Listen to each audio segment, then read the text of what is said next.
Hello, UFL fans. We're back for week 10, the final week of the regular season. We've got the Houston Gamblers versus the Birmingham Stallions, and it's all to play for in this one. Birmingham have to win to keep any hopes of their playoffs alive.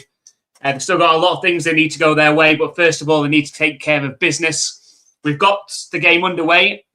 It's the Gamblers with the ball. It's a handoff on first down and a 4-yard carry up the left side. Gamblers going to start with the ball on offense.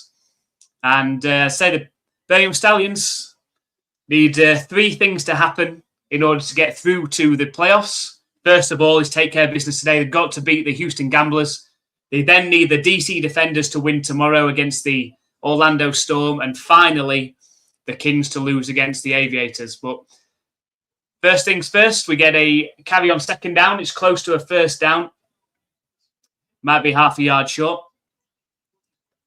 Go say hi in the chat. Thank you for joining us, Brian and Hank, as always. Appreciate you coming along. I think Hank was wanting the Houston to win today. What about you, Brian? It's going to be a pass, and it's short. It's incomplete. They had actually given the first down on that last play. It's going to be a 2nd and 10 coming up.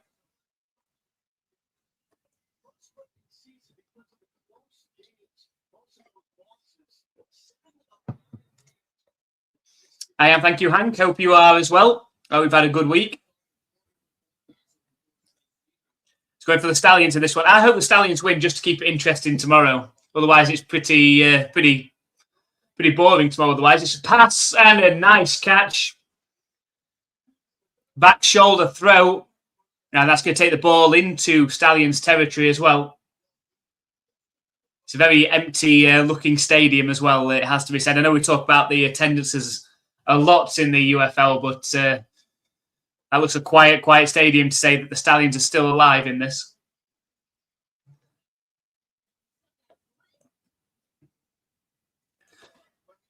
So our 1st and 10 from the Stallions 35-yard line. Snap back, it's fired in, caught.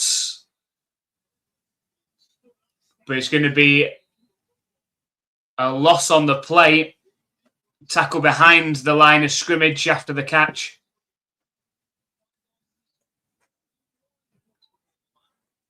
So I've seen in the chat we're fancying the Storm in the United Bowl. I think Storm versus Kings in that. Like, even though I support the Battlehawks, another terrible performance yesterday against the Renegades. You know, Perez is not lighting it up as they would have hoped. I would like to see the Kings and Storm in the final. That'd be a great final. And snap back, it's going to be an end around. Oh, it's going to be a pass, a bit of trickery downfield, and it's intercepted at the 9-yard line. It's going to be going back the other way. A little trickery. It looked like it was going to be an end around. And there's a throw downfield from the wide receiver into double coverage. And we get an interception.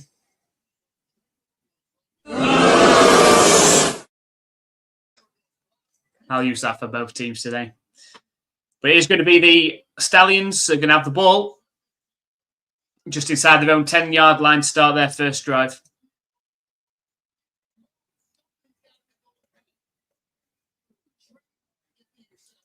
They're saying Perez is not the answer they were hoping he was going to be, but what did they do now? Surely not going to go back to they're not going to go back to Frost now, I wouldn't have thought.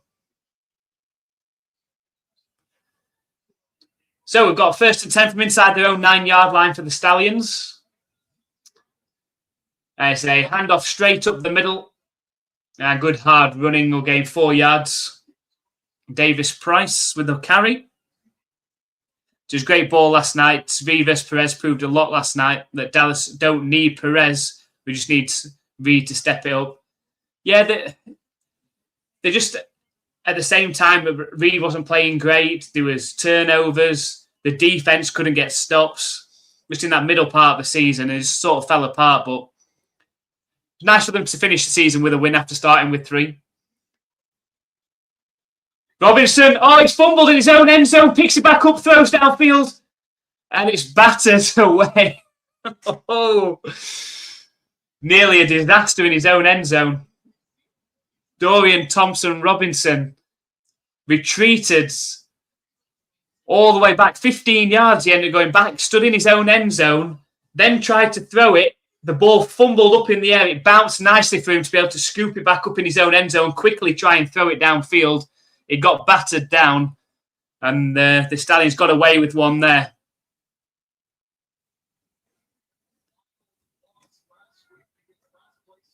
And snap back to DTR, looking downfield, thrown, it's caught. And it's a first down. Needed 6, they got 8. And it's a catch. It's Mickens up to the 22-yard line. Hi, Kath Biller. Been a while. Hope you've been well. Yeah, we're getting towards the end of the UFL season, which means one thing. It means we're a step closer to the stage of not much football happening. I know there's college CFL and things like going on, but hopefully we're getting towards the NFL soon enough. There's a pass completed over the middle, 5-yard completion. But hopefully we'll be back talking NFL very, very soon. You know, as a Patriots fan, we're hoping we're just going to be 2 days away from AJ Brown joining the Pats. Fingers crossed.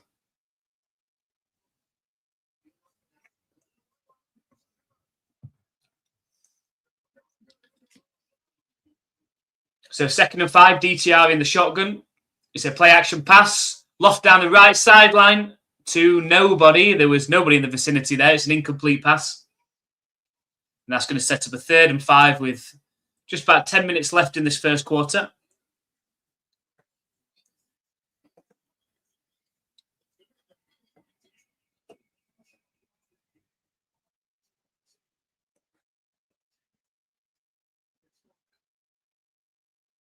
What happened then? We got some sort of flag in there.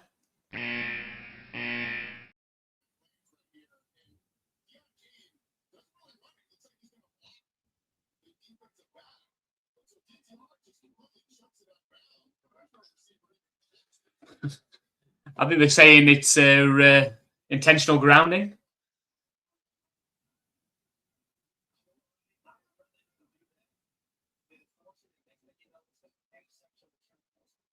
Intentional ground. I think he knew he was going to be under pressure, DTR, so he just threw it downfield. And that's why there was nobody there.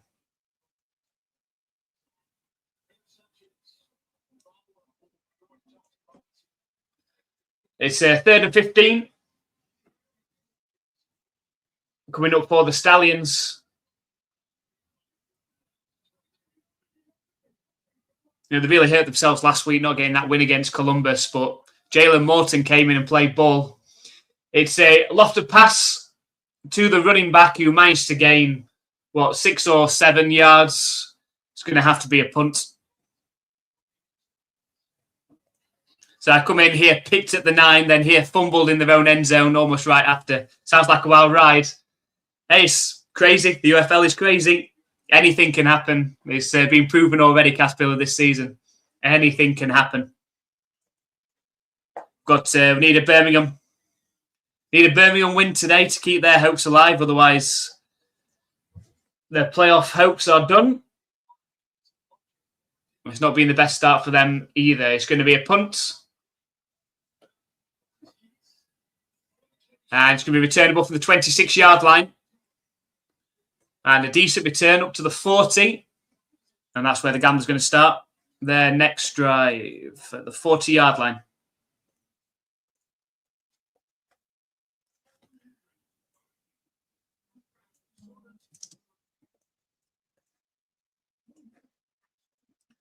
Hi, Hammers Boy Jim. I hope you're well. Good evening. Hi, Am. Thank you. Hope you are too. Let us know who you're wanting to win in this one. Appreciate you following us on YouTube and your comments each week. Much appreciated. Yeah, already a crazy game. Well, anything can happen, can't it? I mean, you know, the Gamblers have got nothing to lose in this game at all. So we've already seen a fake end around, throw downfield from the wide receiver. They could have all sorts up the sleeves. I don't think I don't think we've seen a double pass this season. We might have, but I haven't seen it in the highlights or any of the live streams that I've done. I haven't seen a double pass. So hopefully we'll see a double pass today. It does. All comments, thumbs up, subscriptions all help the algorithm, all help push us. We're just about 80 subscribers away now from 2,500. So appreciate everyone that has hit the subscribe button, especially those that come and comment and come and join us in the live streams each week. Can't wait for the NFL season to get started. Loads and loads of live streams coming your way. And seeing if the Patriots can back up their season from last time out. They've got some great games this year. With the schedule that they've got, we're in for some star-studded games, that's for sure. Leave it to Texas to win when we have none to play for. Well, that could be the same, obviously, as you said already. It could be the same in this one as well. It was just, as I say, the Birmingham Stallions really hurt themselves last week by not winning. Had they beat the Columbus Aviators, they'd have been 5-4, tied with the Kings, and also the Defenders as well. Then that would have made things really interesting. I mean, I don't believe that the UFL have come out and actually talked about why the Defenders were announced as being in the playoffs so early. I know there's been all sorts kicking off on Twitter or X this week, especially from the Birmingham Stallions fans, because they're very angry about how the Defenders have been announced in, because we're talking about head-to-heads and then strength of victory and all this stuff. And it'll just be interesting if the Stallions do finish 5-5 and the Defenders do finish 5-5. But they announced them in, and I don't think anyone's actually come out and actually has come out and said from the UFL as to what the reasoning was as to why the Defenders were in. But I think we're going to be in store for a third match in a row for the Storm and the Defenders. Obviously played last week, they're playing tomorrow, and I think they'll be playing again next week. It won't be in Orlando, though. We get a handoff on 1st and 10. And does really well just to gain a yard on there. Might have even got 2 out of it. But yes, unfortunately for the Storm, even though they have gained home field advantage and they are going to obviously have won the conference, because of an agreement that was made between, of all countries, the England international football team, they are set up in that location, and it means that they can't use that stadium for their home playoff game. So apologies to Orlando Storm on that one. It's passed on 2nd down. It's over the head of his intended target. It's going to be incomplete and set up a 3rd and 8. Yeah, so disappointing for the Storm. They've earned a home field game. That game's actually going to be played in Columbus, actually, in Ohio.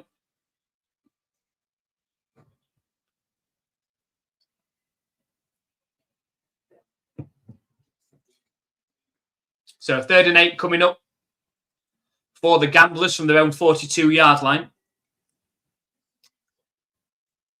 Fired, caught, and it's taken into Stallions territory up to around the 47-yard line.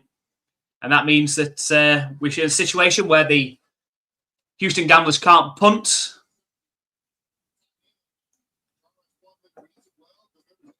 So you're saying the UFL's more fun, Brian? We've got a keeper and gets to the edge. And it's Plumlee. We saw last week, we watched the Gamblers for the first time in our live stream last week against the Battlehawks, and we saw that Plumlee can really take off. He tucks the ball and he runs with force. Managed to get on the outside there and gain 13 yards. Sets up a 1st down for the Gamblers. Come on, H-Town.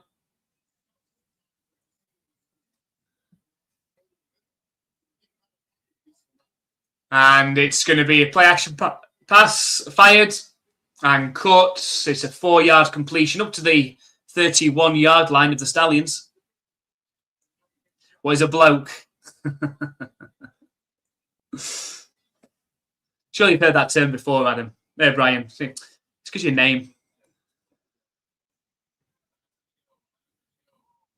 We've got 6.5 minutes left.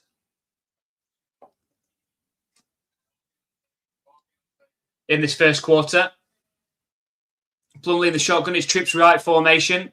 It's going to be a keeper from Plumley. Sets off running, tucks it. He goes at the 20 and slides at the 12-yard line. 2-footed sliding tackle into the shins of a defender. But it's going to be 1st and 10. I say he's not afraid to run, Plumley, and give him some open space. He's going to tuck it and he's going to run. He's got a good escapability. He managed to make 2 defenders miss in the pocket then. I got it. We've got 1st and 10 from the 12-yard line. It's going to be a handoff this time, but stuffed 2 yards in the backfield. And that's going to set them up around a 2nd and 12 from the 15-yard line.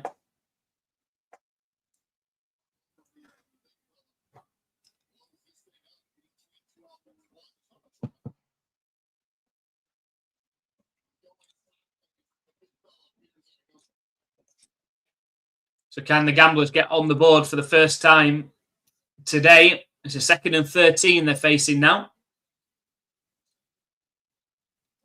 It's a fake and thrown, and he juggled it, but it falls incomplete. Sets up a 3rd and 13 now.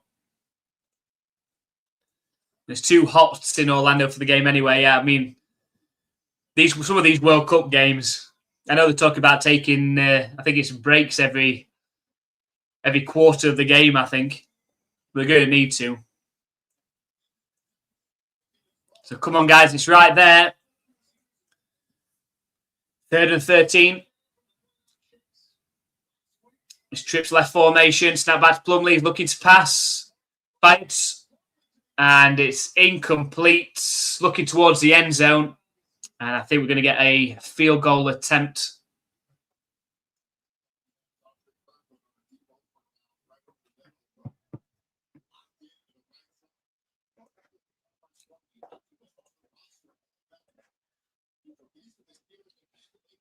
It is going to be a field goal attempt from John Hoyland, one of the better kickers in the UFL.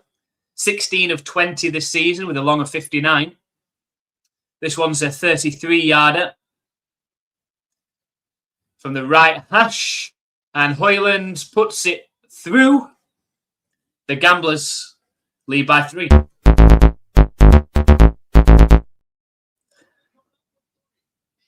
So 3-0 scoreline to the Gamblers, who have started the game off the better of the 2 teams.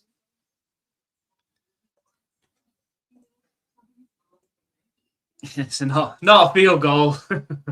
You want firm to go for it on 4th and 13, Hank. We'll take it. We'll take it. First blood. Sometimes can mean something, first blood.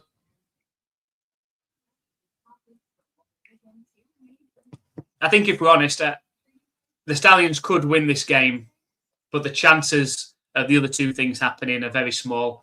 I don't see the defenders beating the Storm tomorrow.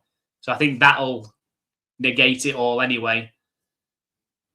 And then, of course, the Kings and the Aviators. It is at the Aviators, and if anybody watched last week, Jalen Morton play, you know, I said it in the video we released this week, he looked like prime time Cam Newton out there. The way that he was throwing the ball, his mechanics, running the ball, his movement in the pocket. You know, he's a big-bodied quarterback, and I just think that, you know, give him an opportunity next season in the UFL. He can be a real weapon in the UFL. I'm surprised he didn't get an opportunity sooner. McClendon is playing very hit and miss all season long. And you just never know that the aviators could pull off the shot tomorrow, but I think by that point, I think the Kings will already be announced as being in the playoffs. I hope they do anyway. I hope they do. And to be honest, the Kings deserve a home game over the Battlehawks, the way Battlehawks have played towards the end of this season. So, just a scratch. We're going back down the Monty Python hole, Brian.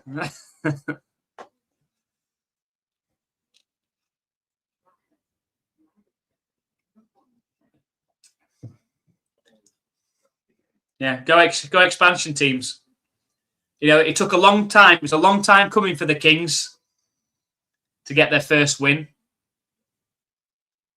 And there was a bit of overtime controversy along the way.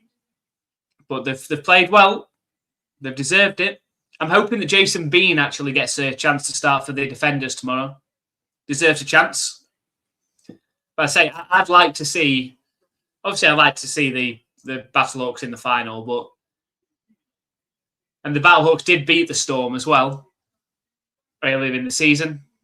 But I'd be happy. I'd be happy with the Kings and Storm final.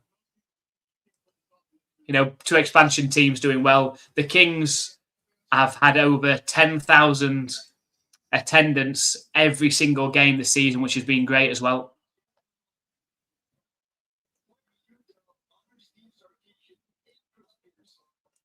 Birmingham going to make us fight today to get some points. Yeah, I thought this might be, I don't know, I thought this might be a higher scoring game. This one. I think there's going to be turnovers along the way as well. We've had one already. Returnable from the 5-yard line. Well, it's a good return as well. It's at the 50, at the 40, at the 30, at the 20, the 10. And into the end zone, but there was a flag thrown very, very early on. And it is going to be a holding against the receiving team. He knew it as well, because after he burst through for the last 10 yards, he seemed to slow right down and accept his fate.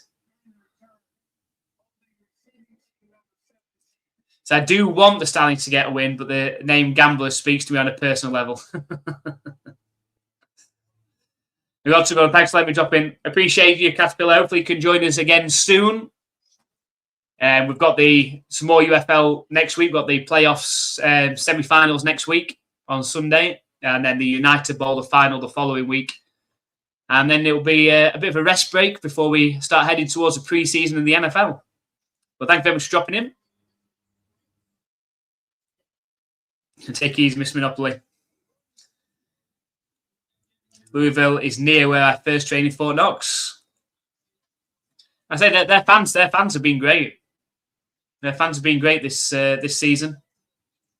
And that's what the UFL needs to do. They need to find places that got fan bases like that. They're going to turn up. So the Stallions, 1st and 10 from their own 25-yard line. It's a handoff up the middle. Gains half a yard. Pretty well stuffed by the defensive line.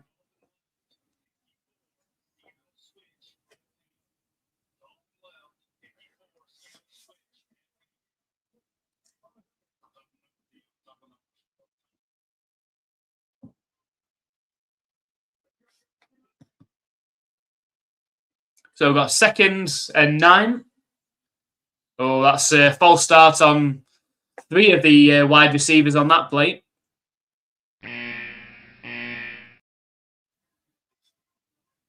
So I set them up with a 2nd and 14 now. They seem nervous. The Stallions. Nervous or annoyed, I don't know.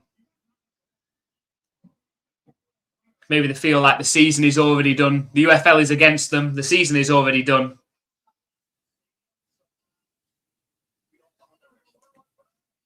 But 2nd and 14. Spread formation out the shotgun. Is snapped back to DTR. Under pressure and goes down on the sack. It's a 6-yard loss on the play as well. He's really struggling for any sort of momentum on offense at the minute. Hi, Slim is chilling. Appreciate you coming along. Gambler's probably going to win. Probably. Probably. Who knows? I mean, yesterday again, you got the Renegades beating the St. Louis Battlehawks. So hard to predict. I think I'm 21-15 and now 21-16 on the season. So hard to predict the winners. And I did go for Stallions in this one, but snap back to DTR on 3rd and 20, but there's a whistle and we've got another flag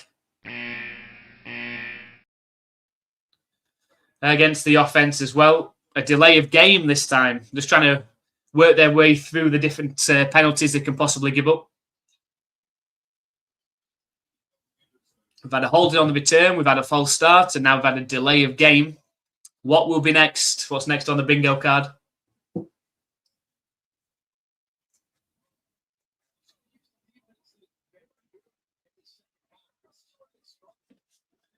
We've got 3rd and 25 now, with 2 minutes left in this first quarter.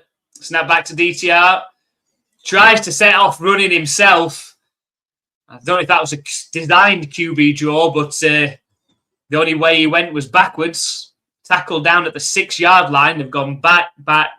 They started this drive on their own 25.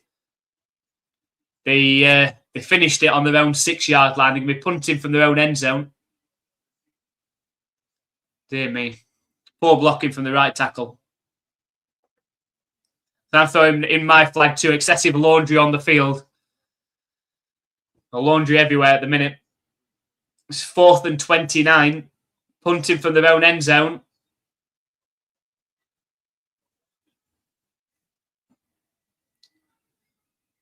And the punt is up. They get it away. It's a decent punt as well, all the way to the 37. Returnable from there. It's past the 50. And tackled at the 45-yard line of the Stallions. And already the Gamblers are in the no punting zone. But this is all Gamblers so far.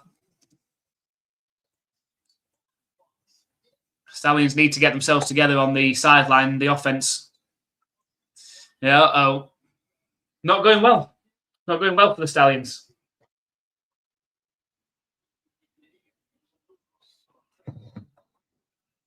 That's what can happen, though, when you play in the last game of the season.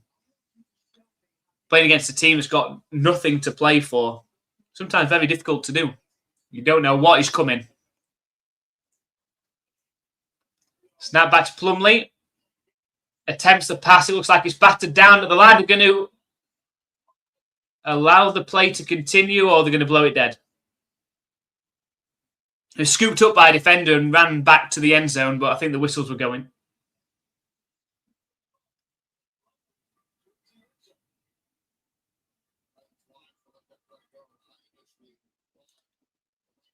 I see the replay on this one. I thought it was battered down at the line from Plumlee. Yeah, it was. I don't think that Plumlee was actually trying to throw the ball to anyone there. I think he was just. It like slipped out his hands as he was throwing it. It's going to be a 2nd and 10. Trips right formation. And we've got a flag. We've got false.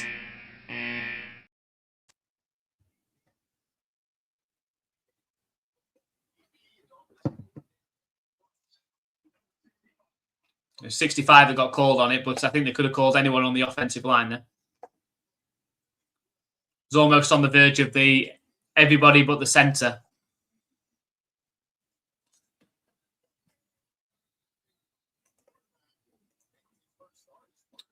So 2nd and 15. So they're right back at the 50-yard line now.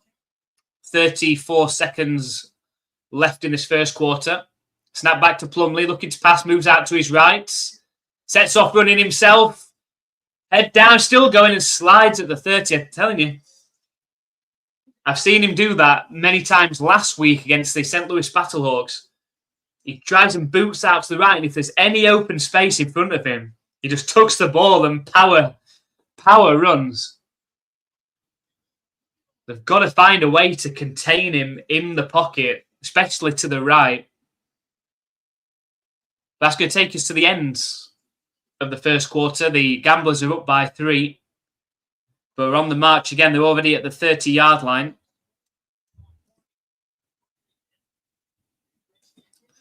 And we're not seeing much of a playoff caliber team so far from the Stallions. We'll see what they can offer up in this second quarter.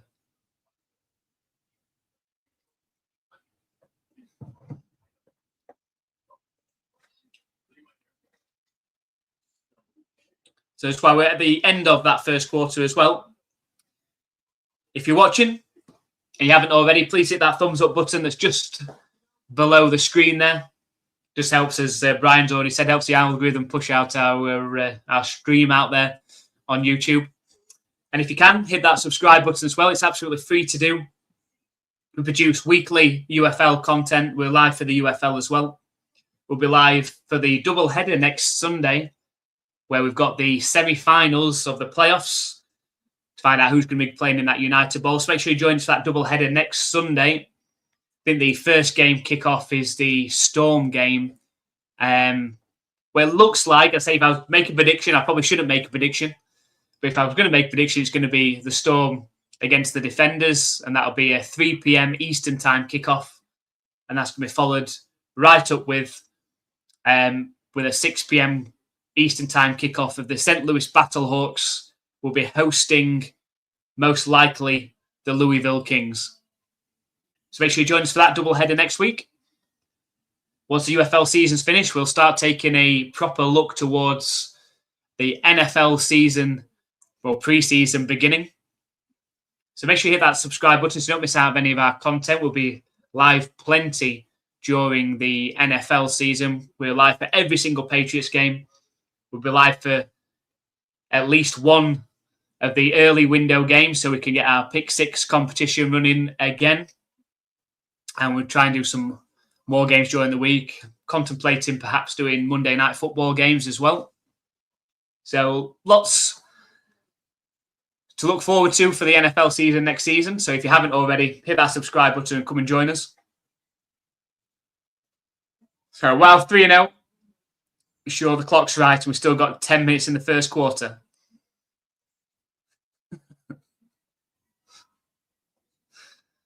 Yeah, so it's 3-0 going into the second quarter. Go Storm from Brian. Yeah, they're my second team. I'm happy because actually, like, both the teams I want to do well this season are in the playoffs. Obviously, Battlehawks my first team, and before the season started, the Storm were going to be my second team. So there's a chance they could play each other in the United Bowl. So from the 30-yard line, we're back for the second quarter. The Gamblers 30 yards away from the end zone. Snap back to Plumlee. Throws over the middle under pressure. It could have been intercepted around the 7-yard line. Plumlee's under pressure and threw a dangerous ball downfield. And a diving defender couldn't quite bring it in. Wow, that stadium is empty. I wonder how much they were charging for tickets today, but there's nobody there.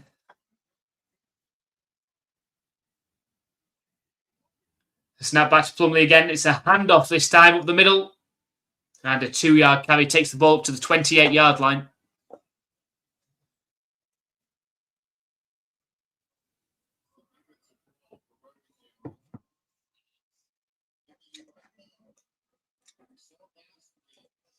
It's funny how gambling is illegal in Texas, but yet the team is called the Gamblers.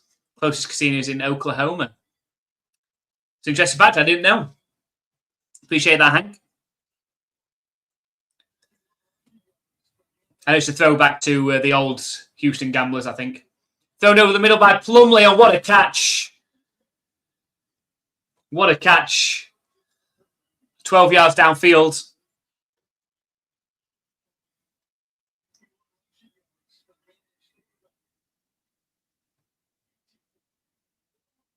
All the way down to the 17-yard line. Oh, we had a flag, though, as well.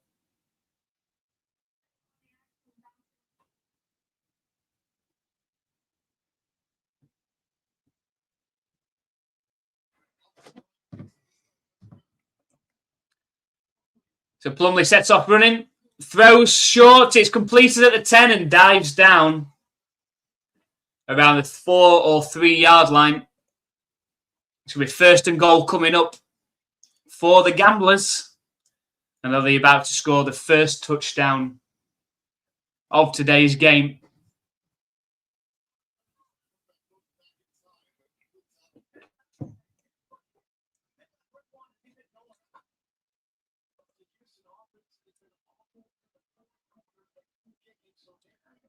So from the 3 yard line, Plumlee in the shotgun, snap back, hands it off, and it's a surge and push into the end zone. You can't do that in the UFL. You're not, the tush push is banned, so you're not allowed to get behind players and push them from behind these days.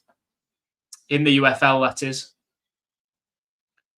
You're not allowed to surge forwards. In this situation, I quite like it. I get the tush push, but with this, when you get your big-bodied offensive lineman helping you get that extra yardage, it's a bit like rugby. It's a handoff this time, and I think they've got into the end zone this time. Touchdown for the Gamblers. And they take a 9-0 lead, pending the extra points. Touchdown!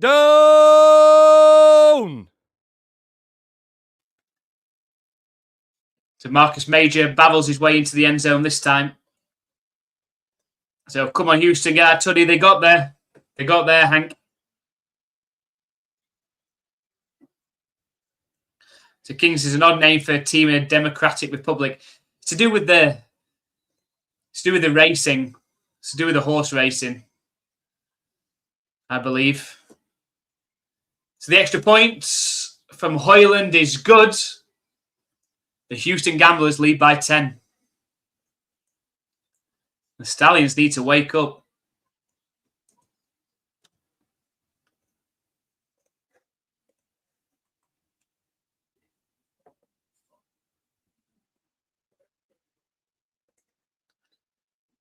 For real. Watching Godzilla and saying King of the Monsters. I noticed the Kings have a Saint-style logo on the shoulders. Yeah, I don't know what that is. I don't know what that is, actually.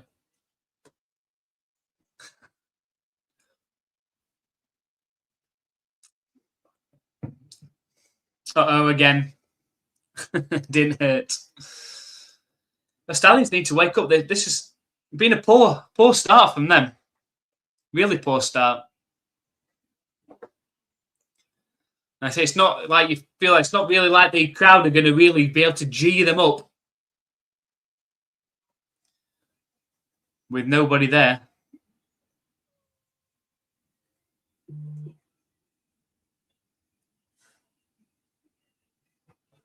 So I don't know what that symbol is either. It's cool though. Yeah, I don't know. I do like the UFL logos. I like them all actually. Which is your favourite? Which is let us know in the chat. Which is your favourite logo out of the 8 teams?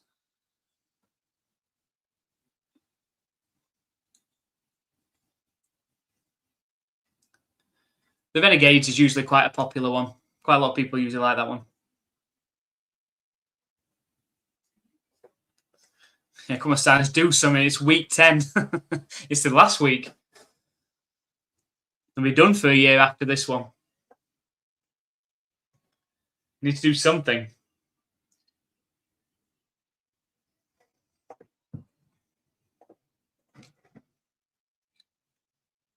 Bring back the Seattle Sea Dragons.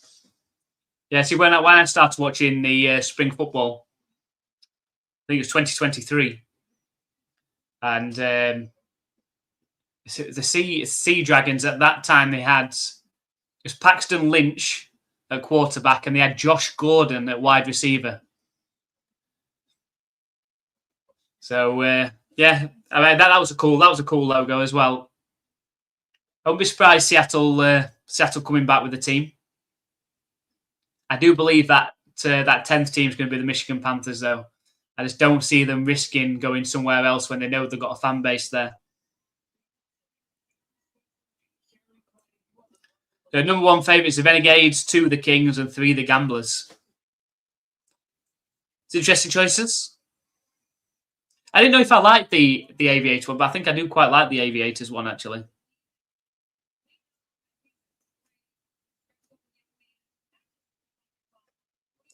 Oklahoma City. Yeah, I think Oklahoma are getting a team that's going to be good. I think they will be very similar to the Louisville Kings. I think they will turn up for their team. I'm just interested to see what is going to happen with the Gamblers and with the Renegades. You feel like they're going to have to move one of those teams, at least one of those teams. Yeah, it is very generic, the DC one. They've just had that. They've just always seems to have had that one. So they've stuck with it.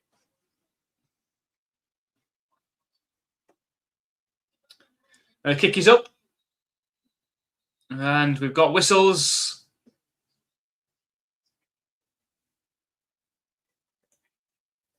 Yeah, I do quite like the Aviator. I think the Aviators one's quite an interesting one. Storm has the best uniform colours. You like the orange and purple? Don't really see that in the NFL, do you? Orange and purple.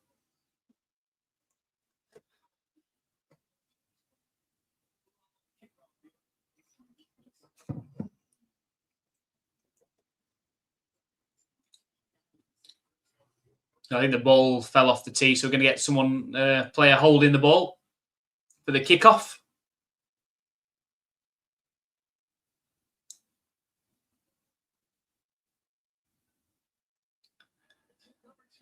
And the kick is up. And it bounces out of bounds. And so the flags are going to fly.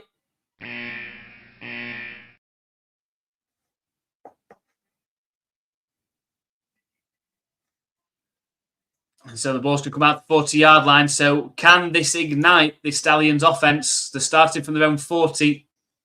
Hopefully they can remember which direction they're actually trying to score this time.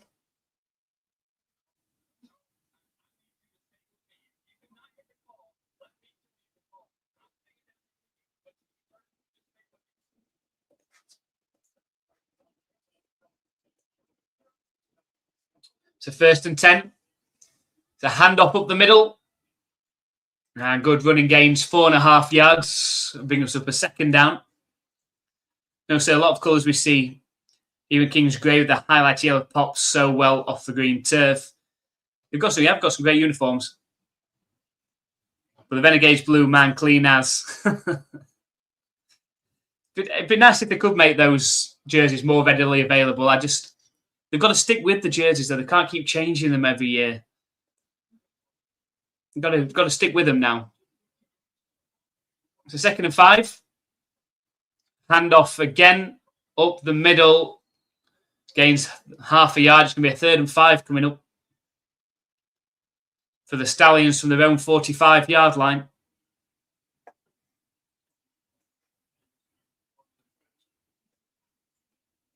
Let your free flag fly. We need to bring back the black and blue helmets.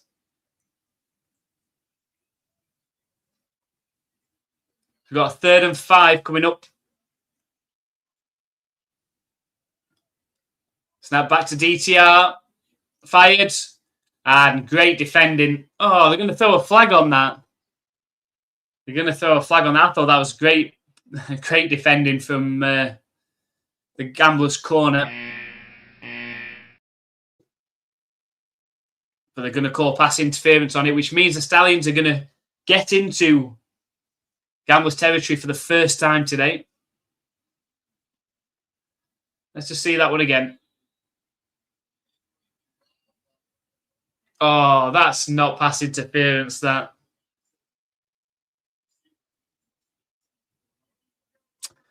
I don't agree with that call at all.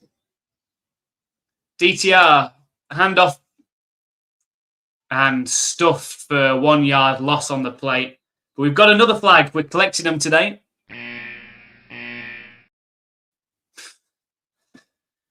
hit that button. Must be into double digits already. There you go, Stallions.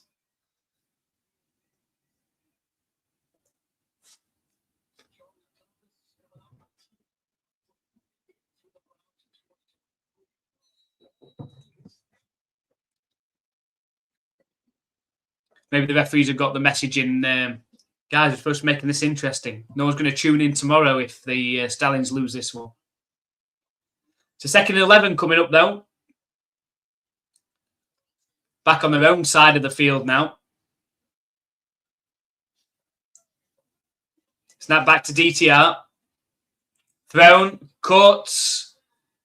First down. And that's to Thomas, being a reliable receiver for the Stallions this season. First down for the Stallions. And something to build on. So Granny Birmingham are going to make a quilt out of the flags. That's so many, haven't they? I think it's got to be at least 7 of these flags have been against the Stallions. So Stallions have them right where they want them. We'll see if they can get on the board on this drive. They're 1st and 10 from the Gamblers' 36-yard line. It's a handoff again up the middle. And again, stopped right at the line. The running game just isn't happening for Birmingham. We're all in, we don't fold. But the running backs are at the minute.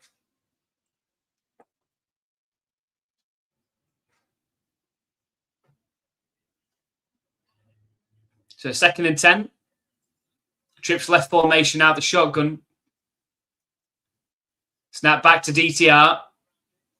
Thrown towards the left. Dangerous looking pass. It goes over everybody's heads in the ends. Incomplete. It's going to set up a 3rd and 10.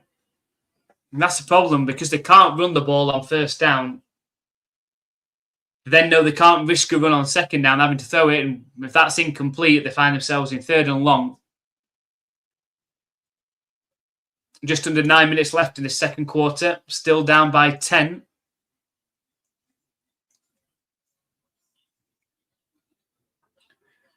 From the 36-yard line, snap back to DTR. Dumps it off to the running back. 5 yards behind the line of scrimmage. She's managed to gain a yard on the play. It's going to be 4th and 9. We've got an injured Gamblers player down, but it's going to be 4th and 9. I'm sure the Birmingham are going to attempt a field goal here. They need some points on the board.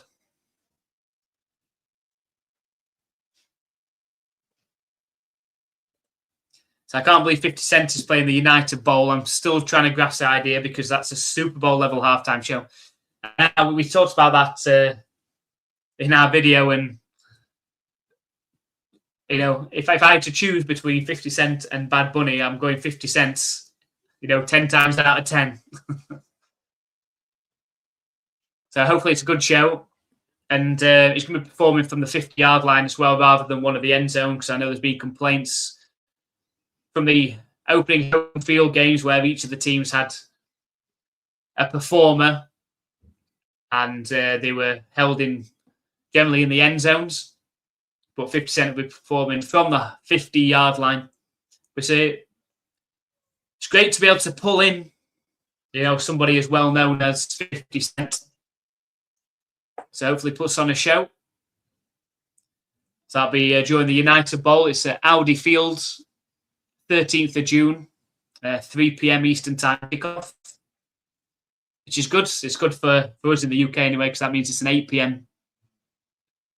kickoff to us over here.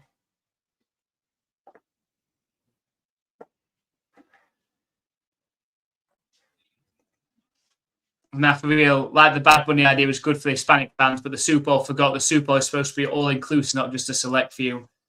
Yeah, I think I'm interested to see where they go with the next one. We've had similar types of, obviously, similar types of male performers over the last couple of years. Are they going to go back female perhaps on the next one? Be interesting to see what their thoughts are on that one. I mean, I'm sure at some point that Taylor Swift's going to do it at some point. A country star hasn't done it yet, so maybe somebody like a Luke Combs, Chris Stapleton, perhaps. You know, that would be pretty cool.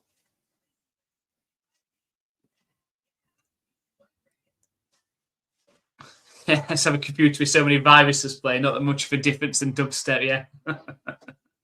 Malfunctioning, virus-ridden.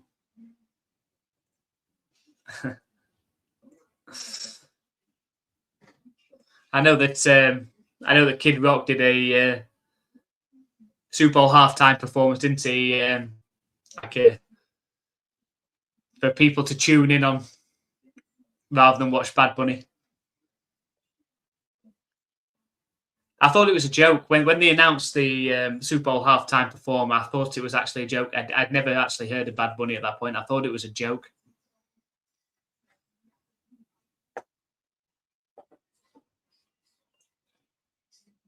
We'll see what we get next.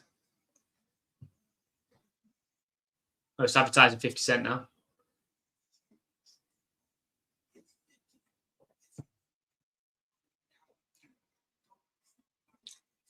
Yeah, 13th of June, 3 p.m. Eastern Time kickoff. And we are going to get a field goal attempt for the Stallions. It's Anders Carlson.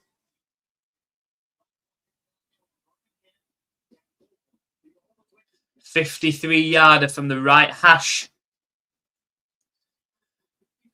Can he get the Stallions on the boards? The snap is up, the kick is up, and it is no good. Wide to the right. It had the leg, but not the accuracy.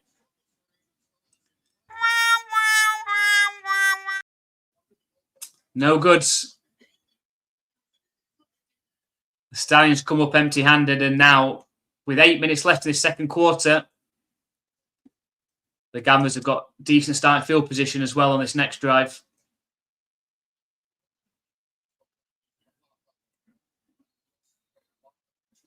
So Chris Stapleton would be amazing, but most of the country would react the way there was negative controversy with Bad Bunny. Just going to be hard to find that everyone can agree with. It is. You can't please everyone. Hand off up the middle. Oh, it's a good run. It's at the 40, at the 30. And babbles his way down to the 14-yard line. Great running by Merritt of the Houston Gamblers.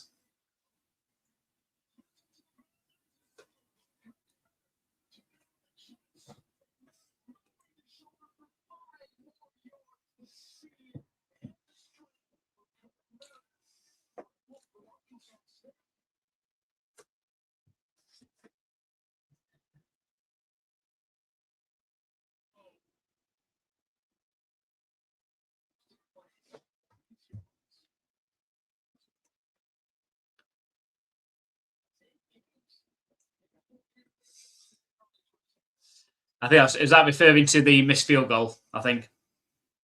Yeah. Come on, can't have a blowout in week 10, especially when it's not a blowout in the way you think it's going to be the blowout as well. Got 2nd and 7 coming up from the 11-yard line. Snap back to Plumlee. Scrambles out to his right. Sets off running. And steps in completely untouched. They have not learnt their lesson at all, the Stallions. You cannot allow him to boot out to the right. He stood in there, broke a tackle, and then there was just nobody. Basically high-stepped into the end zone. Touchdown!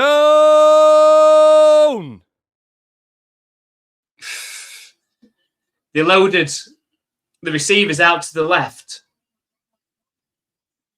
And then once Plumlee fake handoff and just ran out to the right, there's just nobody out there for the contain. 16-0 pending the extra points, which is good. 17-0 to the Houston Gamblers. Well, we need a comeback.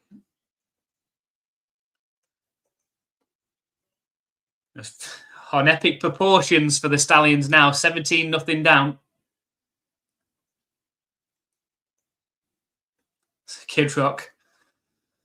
I love Kid Rock. He'd be great for Super. I think he did play before, though. How I missed the Tuddy. Just the 11-yard line, the fake handoff, and then they just completely broke contain, and Plumlee just does what he does and just boots out to the right and pretty much walked untouched into the end zone. It didn't hurt. I don't think it's hurting the Stallions enough, this. 17-0 down at home when they need to win to keep the playoff hopes alive. It's not a great showing. And the kick is up. It's returnable from the 5-yard line. And tackled at the 25-yard line. This is it. The Stallions have to score some points on this drive.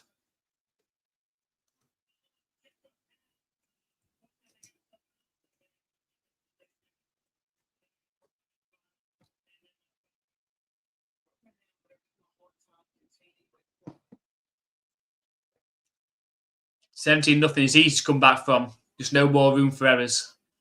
Well, it's only a 2-score game in the UFL. So there's that positive. Obviously, in the NFL, we're looking at 3 scores. But we can have, obviously, a 3-point conversion. So it is only a 2-score game. You want to stay positive, Stallions. So now back to DTR. Thrown. Caught. Mickens has caught it, dropped it. It's being returned into the end zone for a touchdown. Are they going to say that Mickens caught it? There is a flag as well. God, this would be catastrophic if this counts. What is going on? Mickens caught it. And then the ball came out. Let's see. Catch. And out.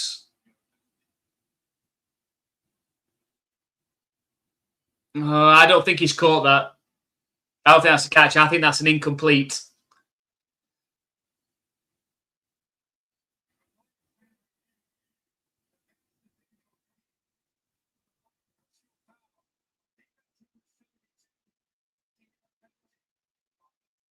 So it's not worked out too bad for the Stallions there.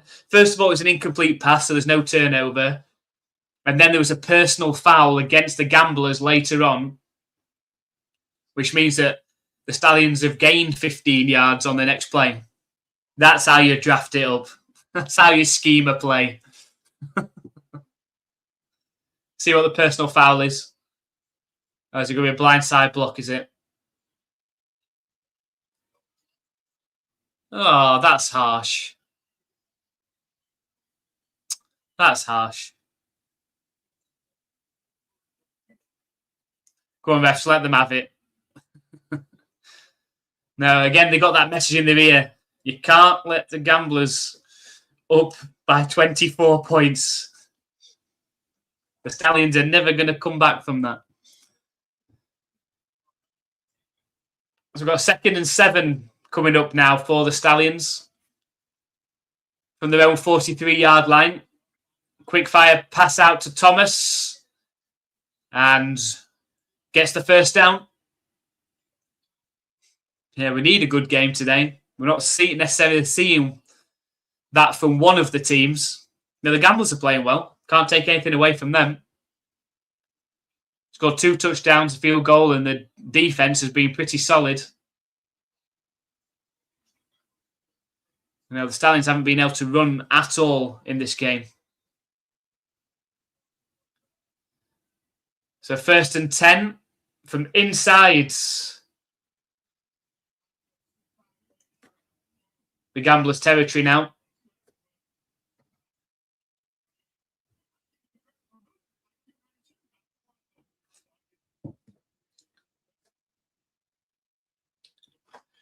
A 7-yard gain sets up a 2nd and 3 now from the Gamblers' 41-yard line. Snap back to DTR. It's a handoff up the middle. Just a half a yard. You sort of feel this is 4-down territory, really.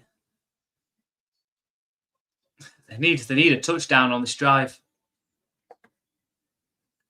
So I just want the Stallions to step it up and get in their end zone.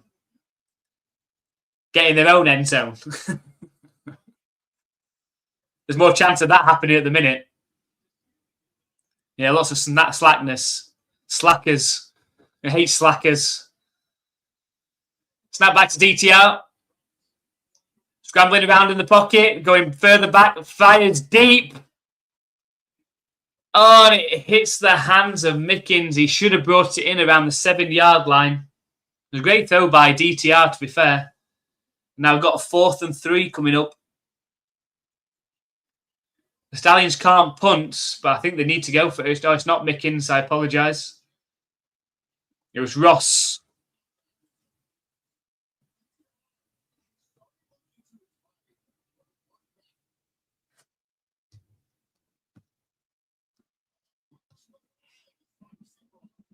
But they are going to have to go for it on 4th and 3.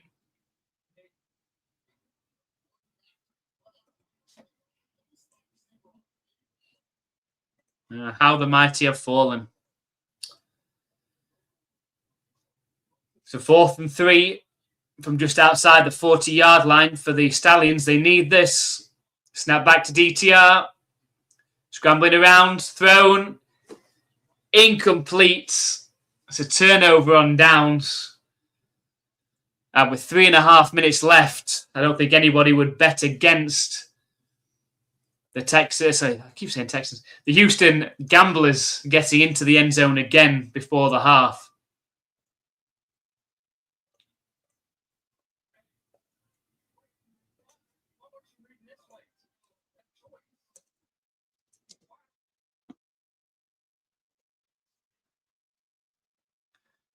McCarron's not happy on the sidelines.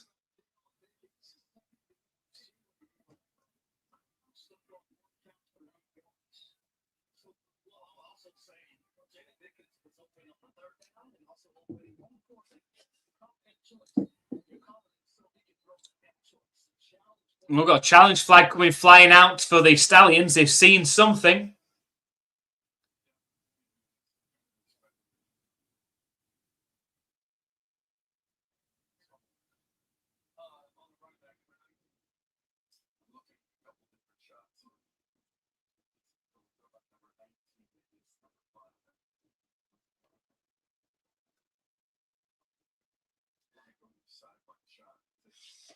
So they're challenging, they're trying to basically get a free first down here, the Stallions.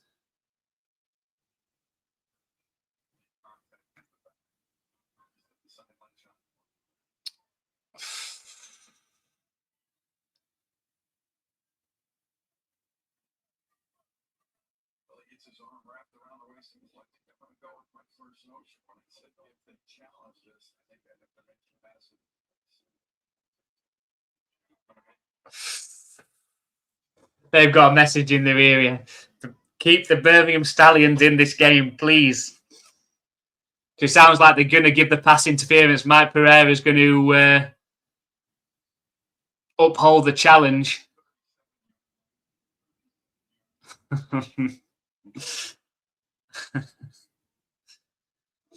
They ain't fallen off completely yet. They're playing a mind game. They're going to get Houston in their heads. I think they got it, and in the second half, they're going to come back.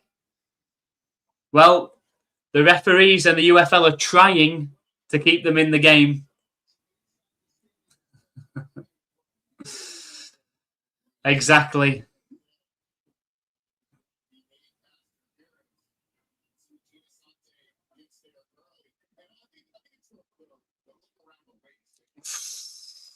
That's tight. That's a tight call, in my opinion.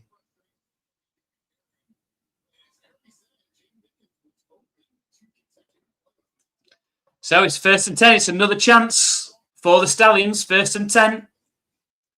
Hand off up the middle. Bounces to the right. We've got some positive yardage on the ground for the Stallions. 13-yard carry. Takes it inside the 25. with 3 minutes left. Someone give the refs a Snickers.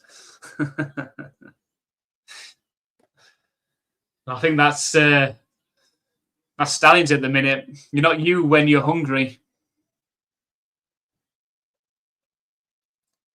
DTR is not having the best game at the minute for Birmingham.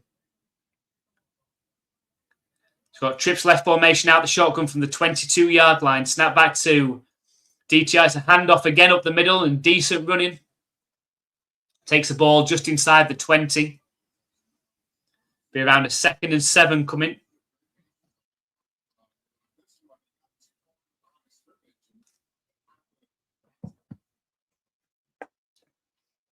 Snoop Connor with the run on the play.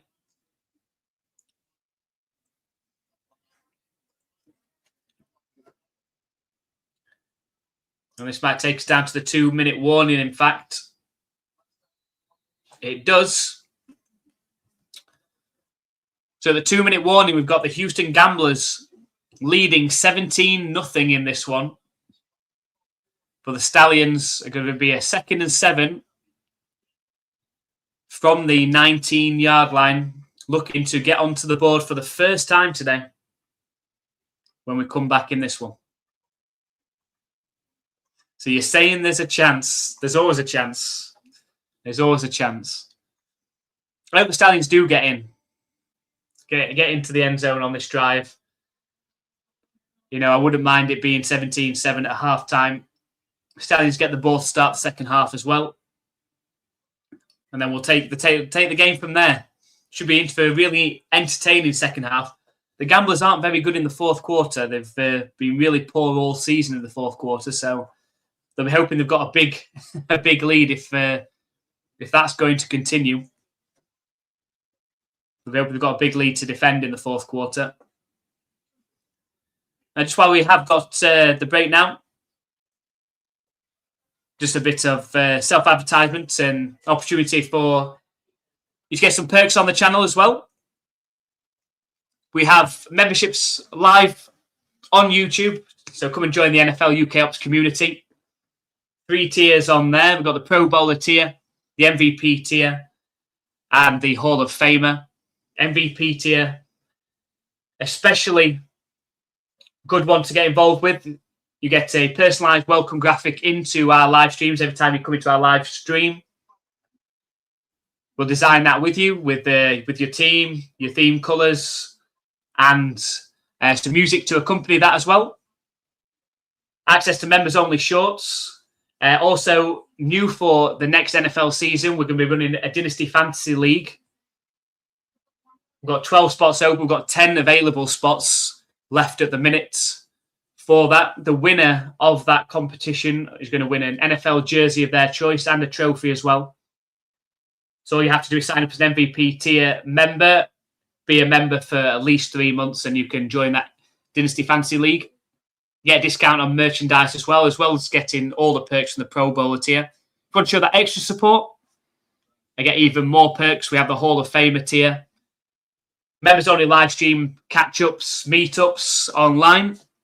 Early access to our new videos before anybody else.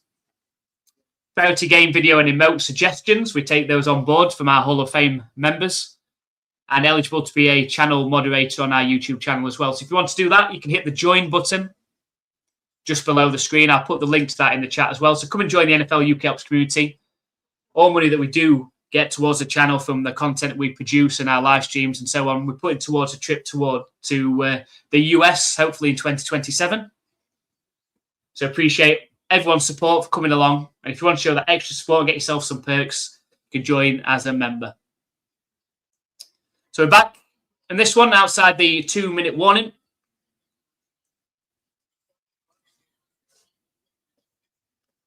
So 2nd and 7. And we've got flags. Surprise, surprise.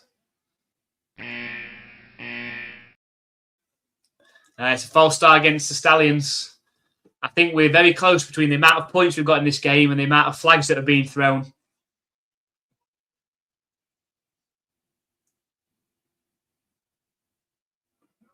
And AJ McCarron is not happy on the sidelines with that.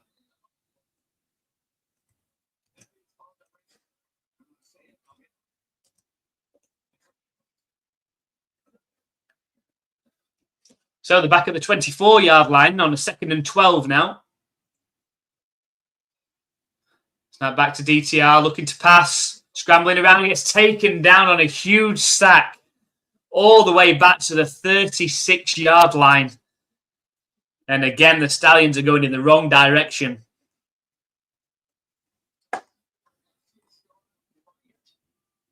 So it reminds me of the saying from the academy: if you ain't cheating, you ain't trying.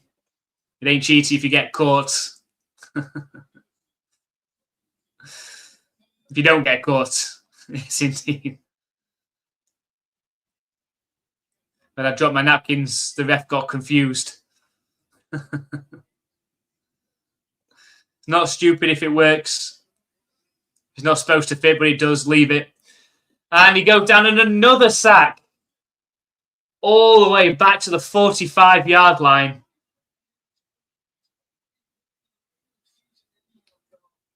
What are the Stallions doing? They were 2nd and 7 from the 19-yard line. And they are now back all the way to their own... Sorry, not to their own, quite. Although they could end up there if they go for on 4th down. 45-yard line.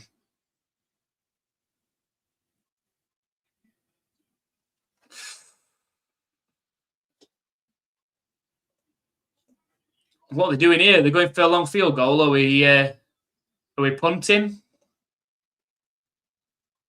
4th and 32. With just over a minute and 50, we've got a minute and 15 seconds left in this second quarter.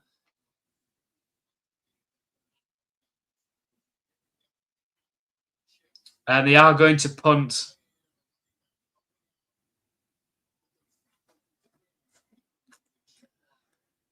Yeah, sheesh. Indeed.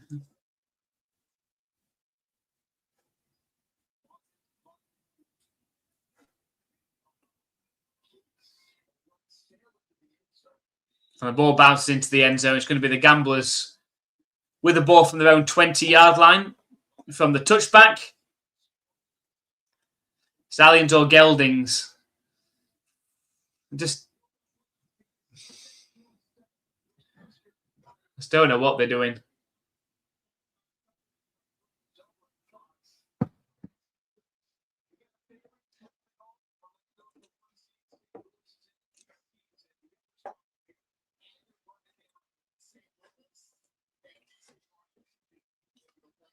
So the ball starting from the 25-yard line. In fact, from the touchback, we've got shotgun formation, trips left. How aggressive will Houston be? Dumps off to the running back. Swing pass for 5-yard completion before stepping out of bounds.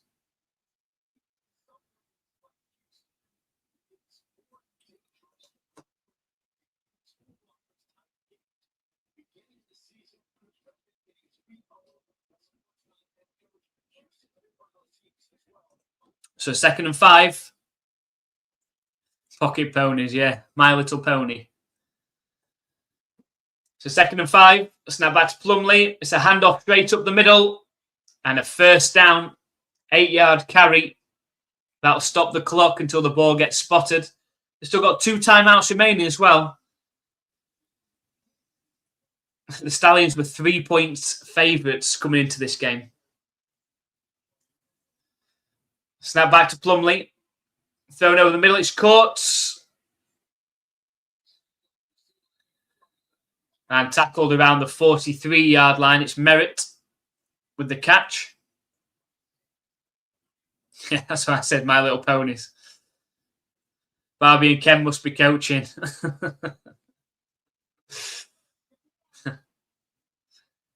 We've got a timeout for the Gamblers with 45 seconds left in the second quarter.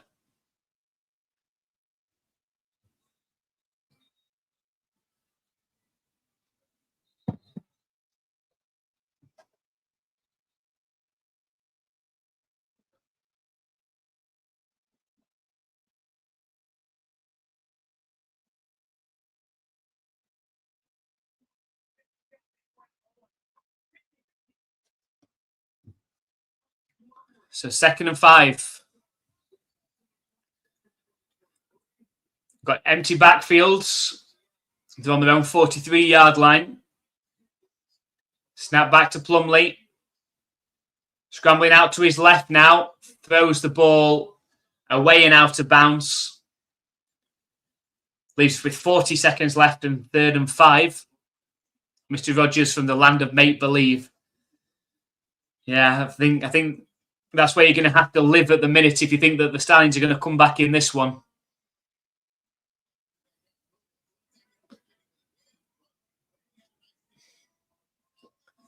They're going to need something at halftime. Snap back to Plumlee on 3rd and 5. Thrown over the middle. Oh, and it should have been an interception at the 45. Really well read. And had he caught it, I think if momentum would have taken him for a big return there as well.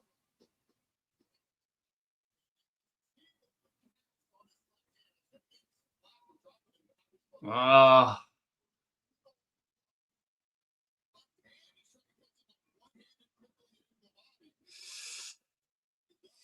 No, his left hand is fully bandaged and clubbed. So we've got a punt now. The Stallions have stopped them. It's returnable from the 17-yard line. And stopped around the 28. At least the Stallions got a stop. Positives. It's a bad day to quit drinking for the certainly is Stallions fans. Imagine this: the worst team in the league takes beats the playoff contenders. Oh man, what a fairy tale! Oh wait, yeah. Stallions say, "Hold my beer," and the Stallions take a knee. I think that's going to take us to half time as well. They've surrendered. They're going to get into the locker room and try and figure something out. It is going to be Birmingham that get the ball to start the second half. They need to get something going early. Just imagine. Are they able to drink yet? Looking like pee-wee football.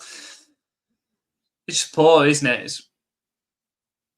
Can any of the Stallions, especially offensive players, hold hand up and say that they've played half decently in the first half? I don't think so. Really poor showing for a team that should have a shot at making the playoffs. What we'll say is, though, they are 4-5 for a reason. You know, they have got a losing record, and we need to remember that. Yeah, they've got a shot at the playoffs, but they are 4-5.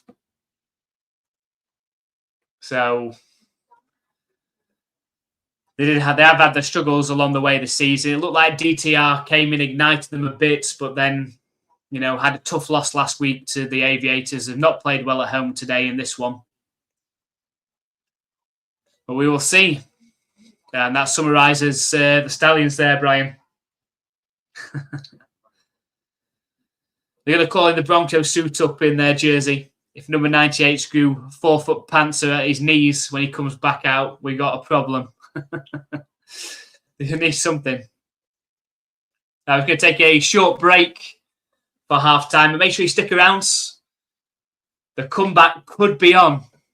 We could be in for a miracle in this second half. We will see. But thank you very much for joining us for the first half. Join us for the second half. We're back in around 5 to 10 minutes. Appreciate you. If you haven't already, hit that thumbs up. Hit that subscribe button. I will see you very shortly.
Also helps if I put the mic not on mute as well. We're back for the second half. I skipped the intro so we could get back a lot quicker. But we've got the Stallions with the ball, looking to try and get back into this game, down 17-0. And they're facing 2nd and 8 now from their own 33-yard line. DTR throws, it's caught and tackled down after around a 3-yard gain. Gets them into 3rd down. Come on, Stallions, get it to overtime. Oh, Hanky's calling for overtime.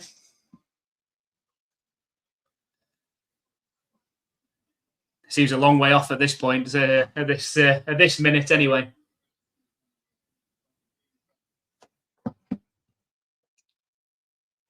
So we've got 3rd and 4 coming up for the Stallions from their own 37-yard line. Snap back to DTR. Thrown to nobody over the middle. I don't know if Ross fell over, but it's a 4th and 4.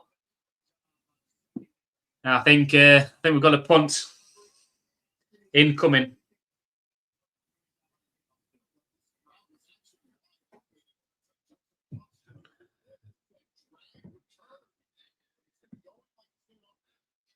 We've had a wide open receiver across the middle as well.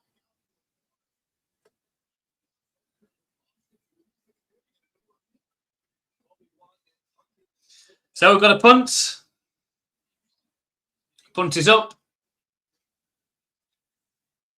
It takes a bounce the wrong way. Stallions.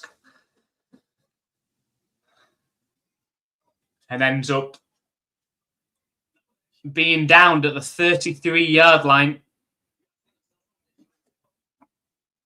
And that's where the Gamblers are going to start with their first drive of the second half.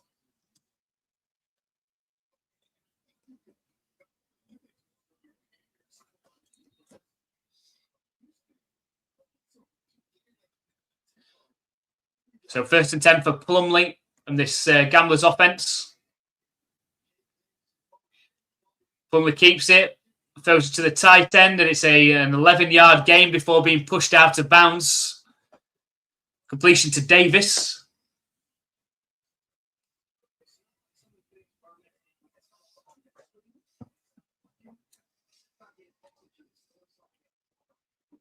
And this is just going to set Stallions back even more.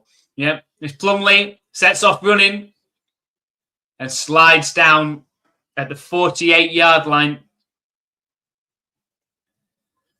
He's up to the 48-yard line of the Stallions, by the way. So they're already in no punting territory.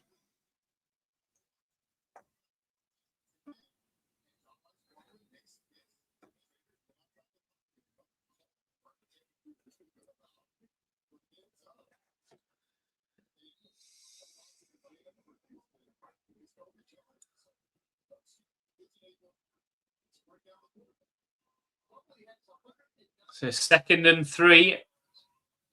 Trips left formation. Snap back to Plumley. And Plumley tries to fire a quick pass to Rogers, but it's incomplete. It's going to set up a 3rd and 3. So I didn't expect Houston to be on this point today. I mean, it wouldn't have been interesting now if the Gamblers would have beaten the Battlehawks last week. They had the opportunities as well. They'd have been 4 and 5 coming into this game. The Battlehawks would have been 5 and 4. It'd have opened it up massively. It's a handoff on 3rd and 3 and tackled half a yard short. And they can't punt, so they're going to have to go for it on 4th and inches. But that would have been really interesting. We could have had 3, 5 and 4 teams. And then we could have had the Stallions and Gamblers at 4 and 5. There's been a very interesting weekend had that happened.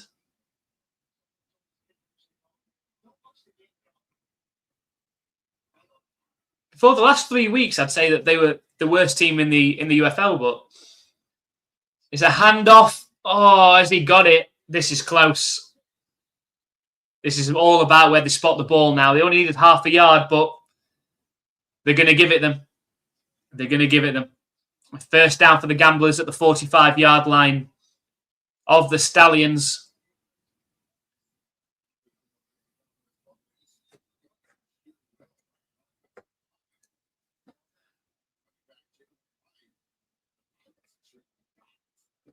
That's close.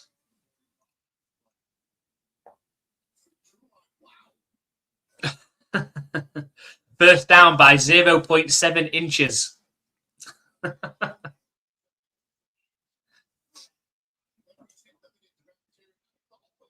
0.7 inches. That was a first down.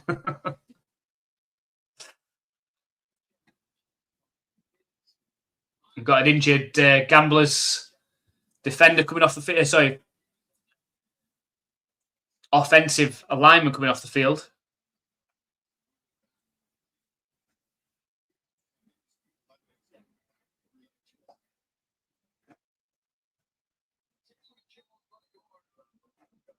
Yeah, man, not the game Stallions scripted up today. Not at all. It's not the game that the UFL scripted up, I don't think, either. It's a handoff up the middle. And a 4-yard carry takes the ball to the 41-yard line of the Stallions. Yeah. I think the UFL are hoping... Well, actually, I don't know. Are the UFL hoping that Birmingham do win this to create more buzz about the games tomorrow? Or do you think the UFL will be more happy that the fact of Birmingham just lose this game and then you can't argue anything? You know, you've ended up finishing 4-6, so you don't deserve to be in the playoffs anyway. So now back to Plum. It's a handoff straight up the middle again. Just a 1-yard gain this time. Takes the ball up to the 40-yard line. They're going to be facing a 3rd and 5.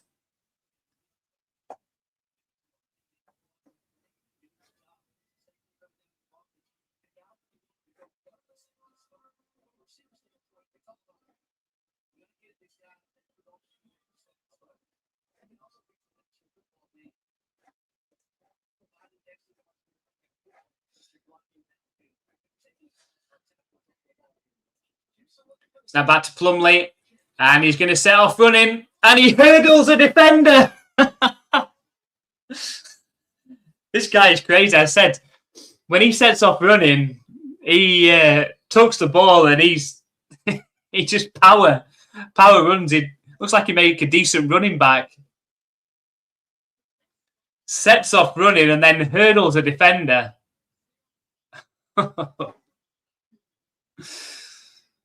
First down for the Gamblers. Trips left formation. Fired from Plumley. It's intercepted at the 30. Only Plumley to beat at the 50, at the 40, at the 30. Stiff arms Plumley. And it's a touchdown for the Stallions. It's a turnaround Plumley after a great play running the ball. Hurling a defender, throws a pick 6. Straight to Cook. He nearly had a pick 6 in the first half, but dropped it. Is that the moment that the Stallions come back? Touchdown! Well, didn't see that coming. Did not see that coming.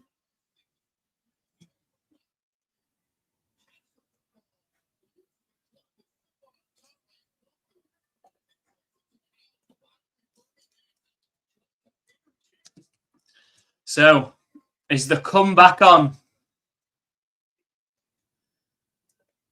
Houston winning won't do anything but just add morale to the team. It's that Forrest Gump on the field. Is that from the hurdle? But finally, here comes the extra point. It's good from Carlton. 17-7. The turnaround. This is the moment. Well, it's nice being the leader.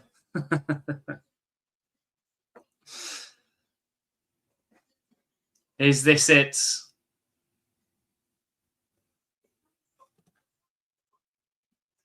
I said there'd be more turnovers coming in this game. That could prove to be a costly turnover for the Gamblers if it really does spark some momentum for the Birmingham Stallions, who have done next to nothing on offense. the defense that make the play.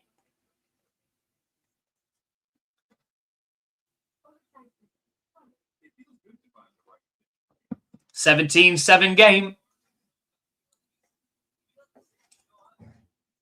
And plenty of time left on the clock. It's still a 2-score game. It's 10 points. But plenty of time left on the clock in this one. Momentum shift. Mr. Momentum. Will he now be in the Birmingham Stallions corner? Still got to produce on offense. They can't rely on the defense to score all the points for them today. But I wouldn't rule out what Tank was saying at halftime. Could we have an overtime game today? The Gamblers aren't good in the fourth. So the Stallions can get within 1 score going into the fourth quarter. Who knows? So every now and then we get the turnaround. We've had one, we've had the start of one. Let's not get too ahead of ourselves. You know, the reason that the Stallions were 17 points down is because they've done next to nothing on offense. But hopefully that belief might start to build up back inside them. They know if they lose today, that is their season officially over. And it will automatically be the Louisville Kings who will be in the playoffs. Very likely as the 3rd seed, meaning that they will play the Battlehawks next Sunday in the playoffs, and that'll be a great game. Looking forward to that one. Kings and St. Louis. Now that should be a good one. That's the trap. We'll see. The trap is set. We will see.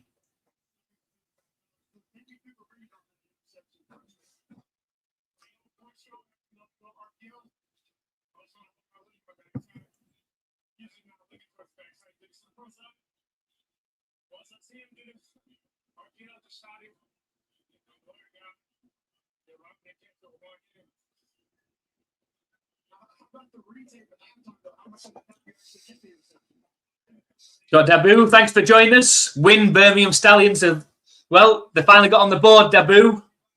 They finally got on the board. Still got a long way to go, still 10 points down. But now it's sprung, the trap is sprung, let's go. Can they bring it back? All starts on this next drive. Another turnover would be nice.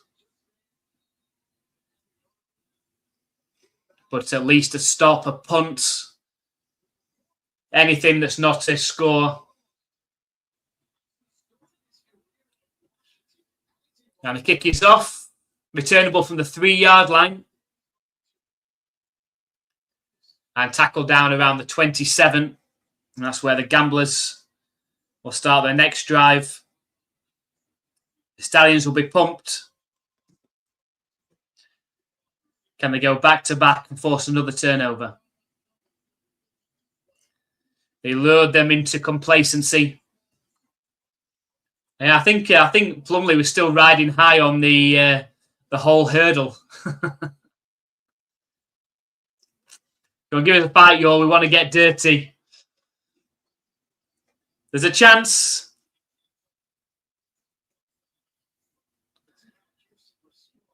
It's a handoff up the middle. It's a big gain. It's a first down and more. He's at the 50, at the 40, at the 30, the 20, the 10, and touchdown Gamblers. And that trap you were talking about, Brian, we were looking at it from the wrong angle. We thought it was Birmingham setting the trap and that they lured the Gamblers into that false sense of they were going to rout them. But was it the Gamblers that set the trap of making Birmingham believe they could come back? It's a huge touchdown run. 72 yards for the touchdown. Touchdown!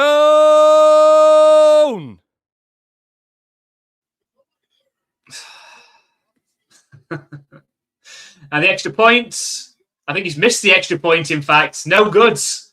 No good. We've got 23-7. 23-7.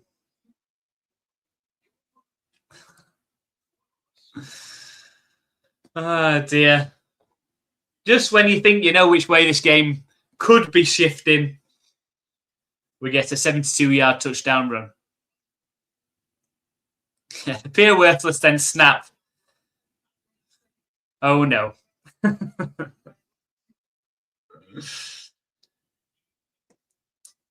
Say it ain't so. It is, Brian. It is so. It is so.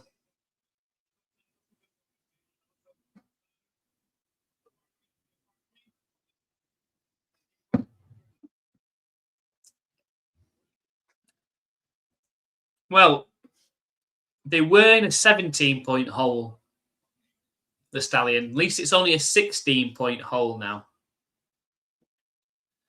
That's just 2 touchdowns and 2 two-point conversions. And that didn't take much time off the clock there either. And the ball bounces right at the 1 yard line. It's returnable from there. Oh, he's tackled himself. Return. Got tackled by the turf monster. And he's downed at the 21 yard line. So, back to the Stallions offense. What a crazy set of events that was. We get Plumlee leaping over defenders. Then he throws a pick six. It looks like it's all going Birmingham's way. The Birmingham Stallions defense steps up, gets the pick six. And then on the next drive, a couple of plays later, gives up a 72-yard touchdown. But here we go. 1st and 10 from their own 21. Snap back to DTR. Fired over the middle. It's caught for a 4-yard completion. I'll set up a 2nd and 6. We've got 8 minutes left in this third quarter. Still loads and loads of time. But it's not a game unless the Stallions offense do something. So there we go, Houston. There we go.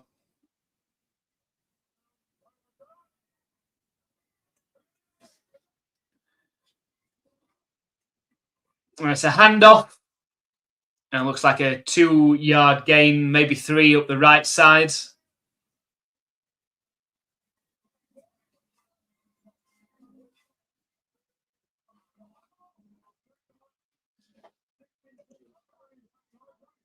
So 7.5 minutes left in this third quarter. Stallions with a big 3rd and 3 coming up from their own 27-yard line. Trips left formation. Out the shotgun. And what do they do? What do they do? You guessed it. False start. They have definitely been flagged more times and given up more penalties than points they've scored in this game.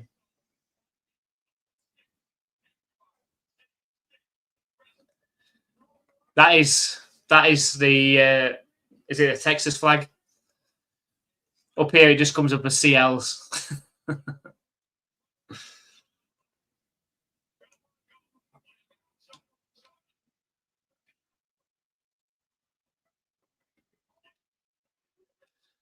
And DTR has to get rid of the ball, trying to set up the screen. They're going to set up a 4th and 8. And the Stallions are going to have to punt. Yep, can't say Houston, we got a problem. It's Birmingham, we got a problem. We kind of got a problem. The game is still going. I think the hardest thing to watch out of this is the fact that the Stallions offense don't have any signs of doing anything. There's not even like small sparks of a play here, a play there where you think, yeah, maybe they could just get it going. There's nothing.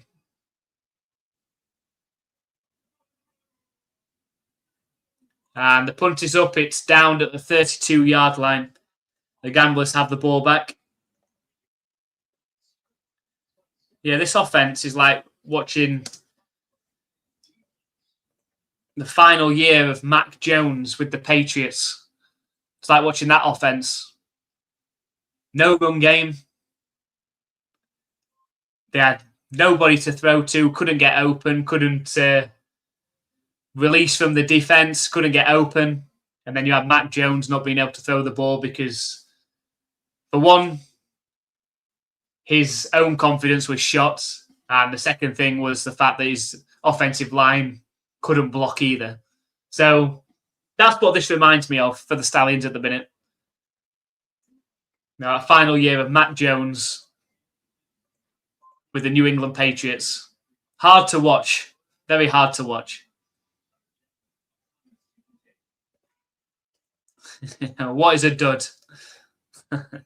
You're seeing it. You're seeing it.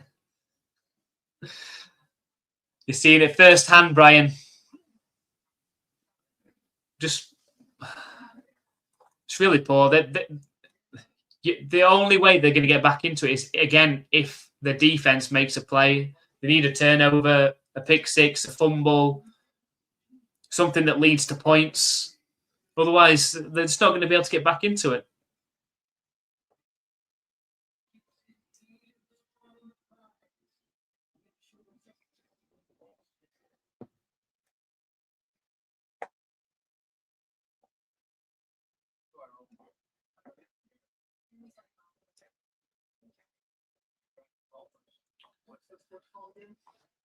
So we've got just 2 games left in the regular season. After this one, we've got a double header tomorrow. We've got the conference winners, the Orlando Storm, traveling to take on the DC Defenders, who have completely capitulated, actually, since that injury to Jordan Ta'amu. They've lost 3 in a row. Could potentially lose 4 in a row tomorrow. And if they do lose tomorrow, the Defenders, they will then have to play the Orlando Storm for a 3rd week in a row, having just lost to them twice. It could all turn around tomorrow. I'm hoping that DC gives Jason Bean a go tomorrow. I think he deserved a chance. I think he was very unfortunate or unlucky to get traded away from the Kings and found himself as QB3 on the Defenders. But I think he might get a chance to play tomorrow. The final game of the regular season is the Louisville Kings at the Columbus Aviators. Could be a sneaky good game, that one. If the Kings have already locked up a playoff spot, they might rest a couple ahead of next week. I wouldn't be surprised if that was the case. I wouldn't be surprised the Columbus Aviators winning that one. Played really well last week. Got some good turnovers against the Stallions, and Jalen Morton had an outstanding game at quarterback. So I wouldn't be surprised that one turned into an Aviators win.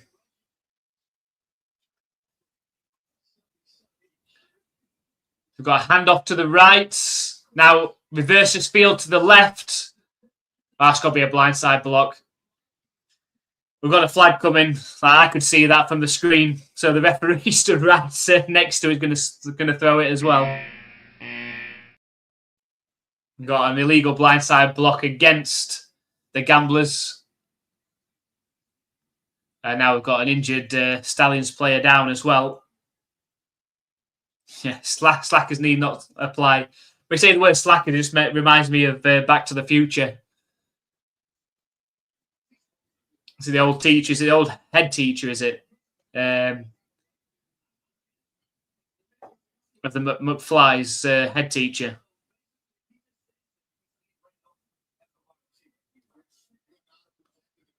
Well, the defender's up.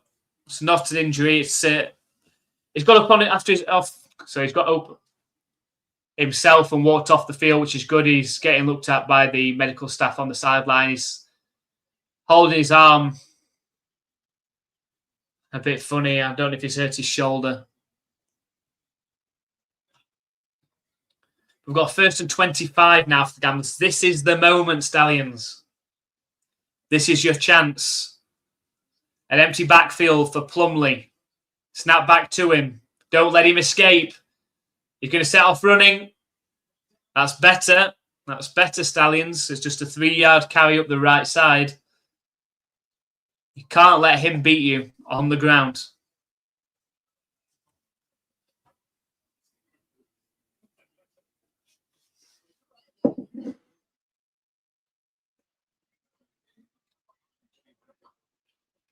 So, 5 minutes left in this third quarter. A chance for the Stallions to get off the field. The defense get off the field. It's a handoff straight up the middle. And carries the ball up to the 26-yard line. Still going to be a 3rd and long now. I think the Gamblers are playing this safe. They know just no turnovers here. If you run the ball, wouldn't be surprised another run play being called here, then punt. They don't need to risk anything. They've got the Stallions' offense completely bottled up. Snap back to Plumley. It is a handoff up the middle and stops after just a half-yard gain. Bring up 4th down. Stallions defense do their job. Now offense, do your job. Yeah, speaking of time travel, the future is your Stallions. Have you been there, Brian? Yeah, that was the usual. Can't wait to be calling that. But the Patriots have got a decent fullback next year, so maybe the usual might work a bit more than usual.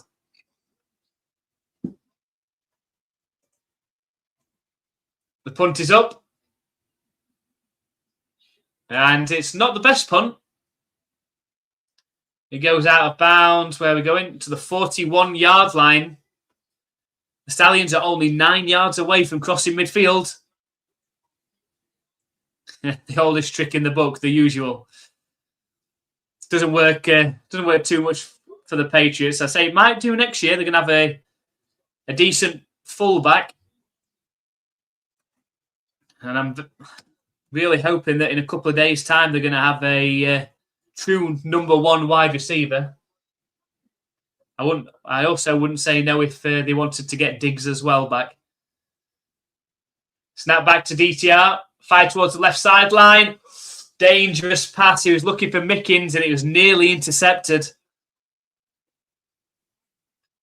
Newsom almost came up with the interception.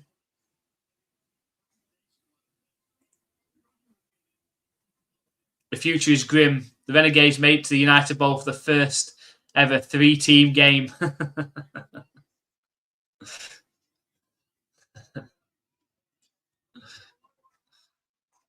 I don't know what you've been eating or taking, Hank. That's some special stuff. It's a low throw from DTR. It's incomplete. It's going to set up a 3rd and 10. His confidence looks completely shot. I don't know who the backup quarterback is for the Stallions, but they might want to give him a go.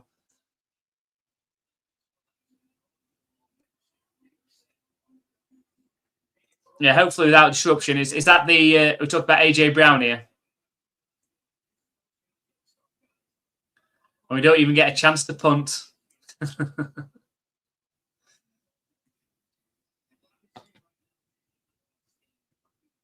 a 3rd and 10 from their own 41-yard line. Just need one big play. Snap back to DTR. Pressure coming. Scrambles around. He's going in the wrong direction. Just throws it upfield. Incomplete. And that's going to be 4th and 10.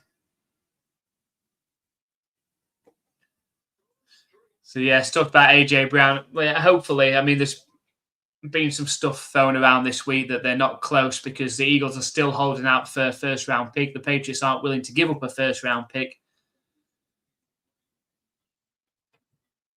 I would give up a 1st round. I don't know why they're messing about. They want a 1st round, just give them a 1st-round pick. You know, are you going to pull somebody in the draft when you're drafting late in the 1st round of AJ Brown's caliber? Probably not. The punt is up. Returnable from the 4-yard line. And tackled down at the 9-yard line. That's where the Gamblers are going to start.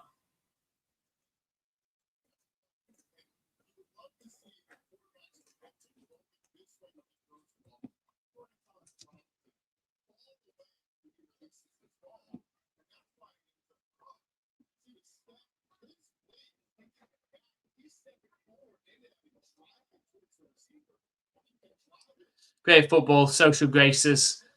Not so much. Yeah.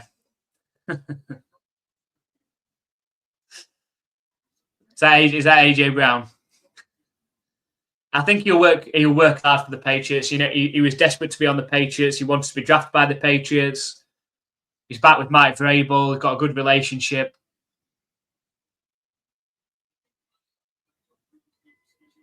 It's a handoff for a half-yard gain up the middle for the Gamblers.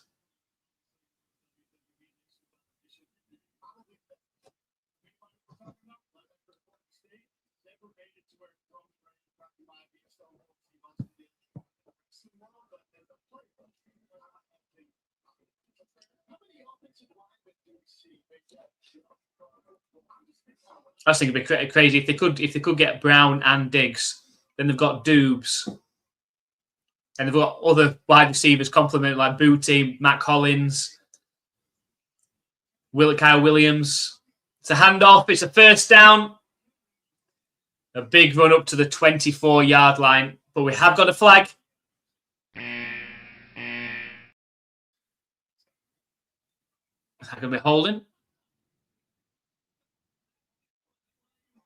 It is holding against the offense, so that first down is not going to count. Keeps the Stallions in it just a little bit longer.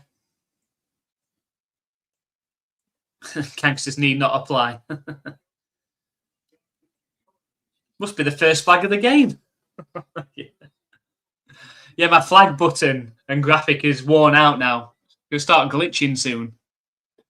It's just going to be just like popping up all over the place like flag.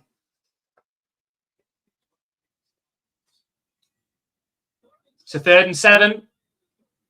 Can they get? Yes, the Stallions have stuffed it just about at the line of scrimmage, meaning that the Gams going to have to pump from inside their own end zone. Keep your guns at home. You're thinking Gangster's Paradise.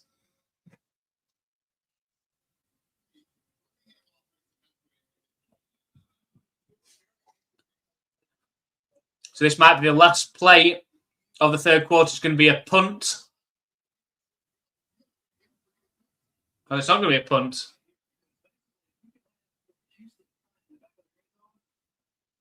3rd and 13.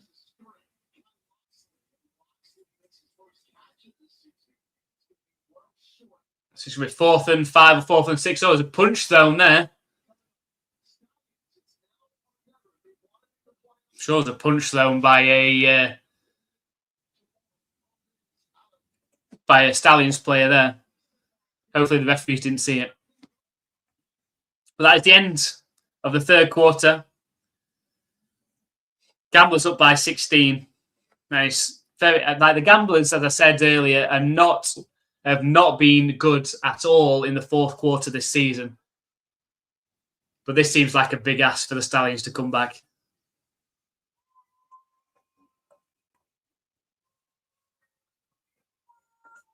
There ain't no gangsters, just gangs and stars. Amish Paradise. That bit of Weird Al. So wow, just one quarter can tie this up. With 1 quarter, anything can happen. It is going to feel like a bit of a miracle, though. I've got to say.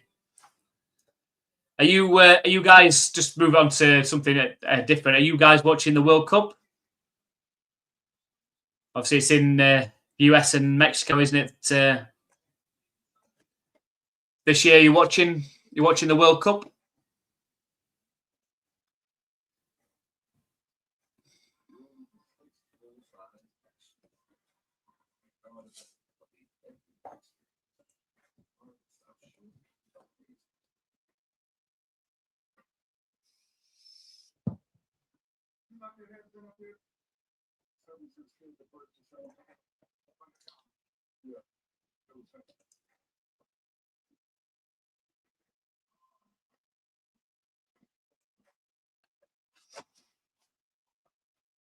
So just in the advert break after the third quarter just finished.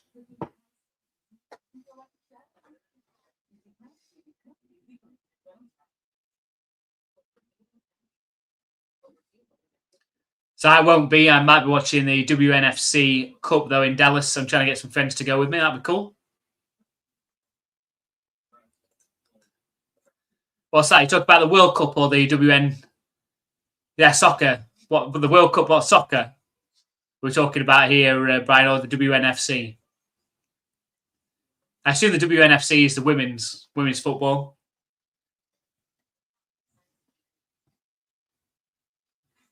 Obviously, the World Cup fever is going to be taking over in a couple of weeks. I think it starts on the 11th of June. I think that Mexico are playing in the first game of the World Cup.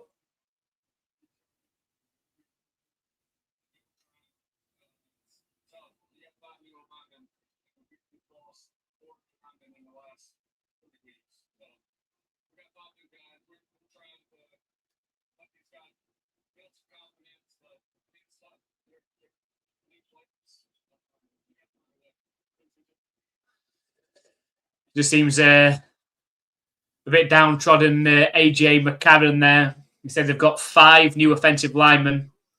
They've lost their four of their starters the last 3 weeks. But it's 4th and 5, and the Gamblers going to be punting. The punter's in his own end zone here.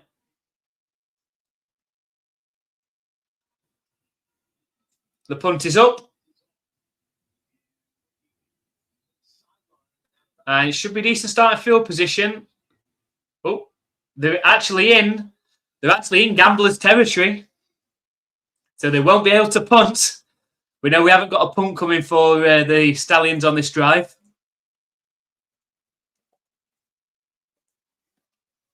So you're telling me there's a chance. If they could just get in for a touchdown on this drive, could be in for a great finish in this one.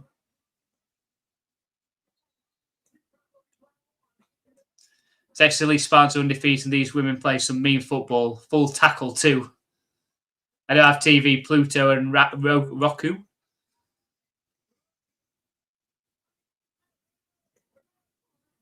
Snap back to DTR.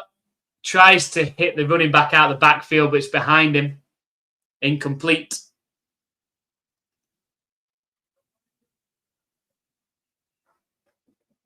So we're on the same deal there. I don't pay for TV. I use YouTube, Tubi, and Pluto.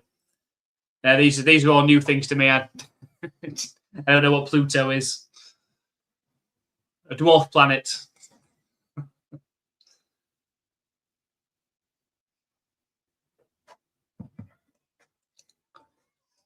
So 2nd and 10 on the Gamblers' 48-yard line.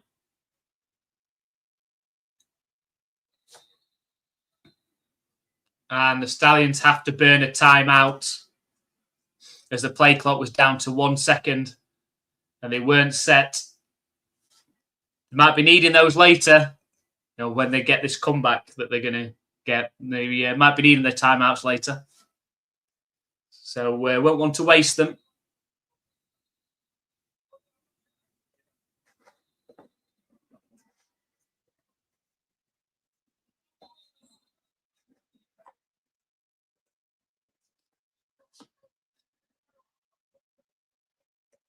So Pluto and Tubi are the same thing like YouTube, but it's got live TV and movies. Huh? Do you have things like Netflix and things like that over there? It's now back to DTI, sets off running himself, breaks a tackle,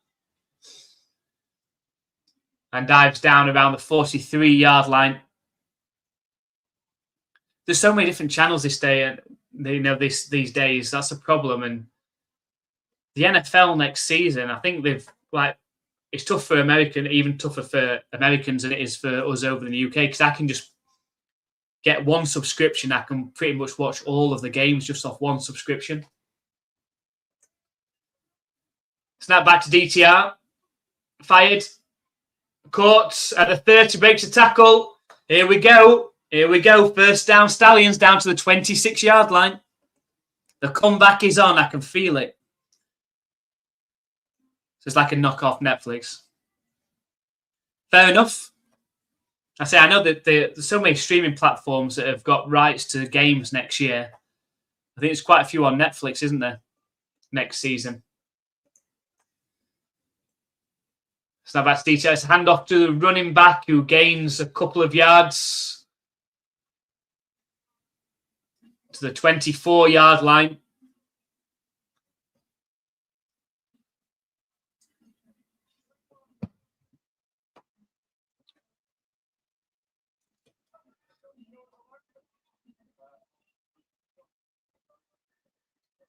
So 2nd and 7.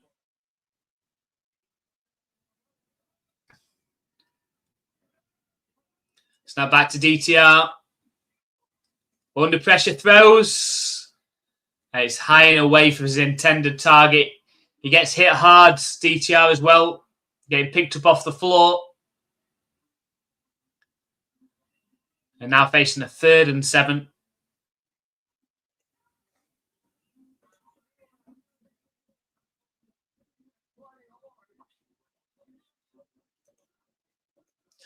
There's no point in all these streaming services for games. You're the heroes making the games available for us who just want to watch a game. That's the thing. Like, it's just frustrating. Like, let the fans watch the games without having to pay. Fired to Mickens. It's caught. First down, Stallions. It's going to be 1st and goal. Finally, they're just 5 yards away. Here we go.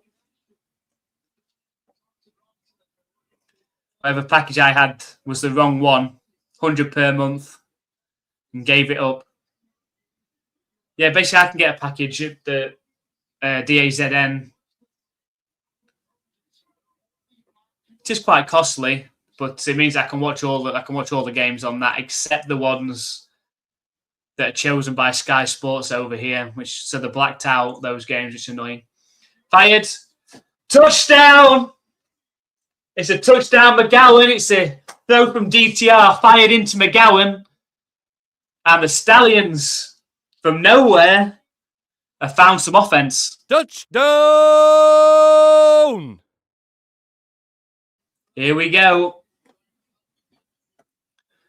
Now let's go for the 2-point conversion.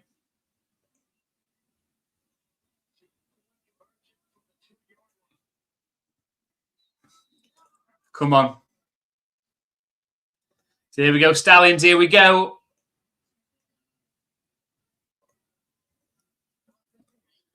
So from the 2-yard line, can they get in? It's got trips right formation out the shotgun. Snap back to DTR. Fired. And it's nearly intercepted. Incomplete. And we stay at 23-13.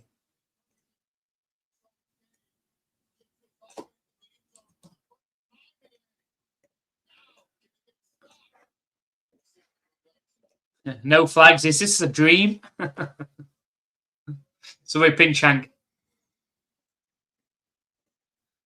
The Stallions offense finally scored some points today. First time. Still a 10-point game though, which means it's still a 2-score game. The argument could have been made there that the Stallions kick an extra point there, make it a 23-14 game, which makes it a 9-point game and a 1-score game. They would have needed to score a touchdown and a 3-point conversion, but the argument could be made that they might have been better going for that. But they tried to get to a situation where they could have scored a touchdown and then a 2-point conversion to tie it up. Still plenty of time left on the clock. How much time we got? We've got just under 11 and a half minutes. So you expect you're going to get at least 2 more possessions in that time. Need the defense to get a stop now. Maybe another 4-point kick today. Maybe. Could happen. Has anybody has anybody in the UFL this season, apart from McCrane, hit a 4-pointer?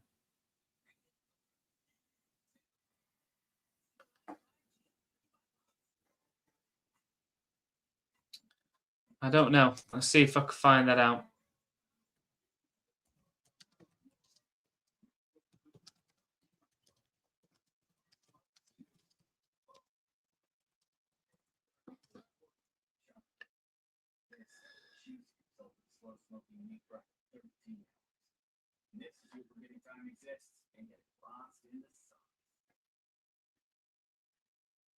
Oh, Tanner Brown also kicked one for the Kings. Yeah, Tanner Brown for the Kings did it as well.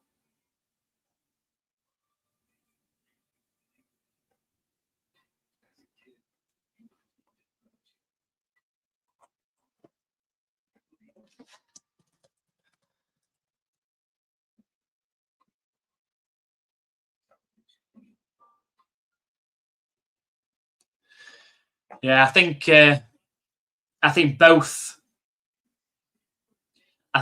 of those kickers are going to get picked up by the teams in the NFL.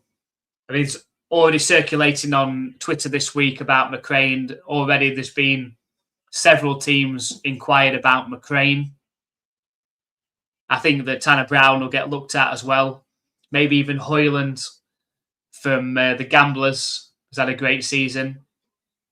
McCann, I think, would have for the Battlehawks, but he got injured. But McCrane, I expect to see McCrane and Brown at the very, very least in pre-season. We've had some success stories in the NFL already. From springtime football, Brandon Aubrey that's kicking for the Cowboys, and Bates that's kicking for the Lions, both came from spring football. So the kick is up, returnable from the 3-yard line.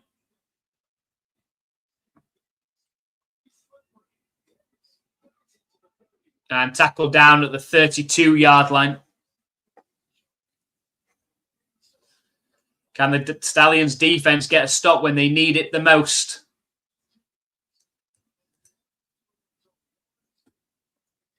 We shall see.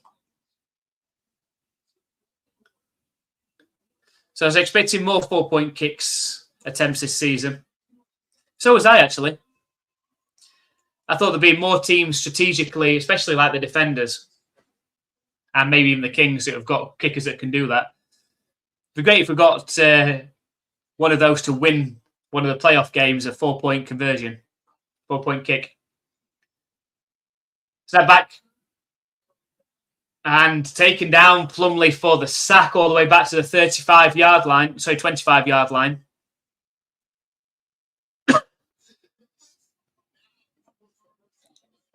So 7-yard loss on the play. It's going to set up a 2nd and 17. Come on, Stallions, you can do it from Brian. Play that football. It's just too risky to miss. It is. I mean, if you miss a 60-yarder, you're basically giving the other team the ball at midfield, aren't you? So now back to Plumley. It's a handoff. No, it's not. He keeps it himself. Thrown downfield. A wide open receiver at the 50. And tackled down at the 45. I mean, he had me fooled. I thought he handed the ball off. He didn't. And had a wide open receiver on the left sideline.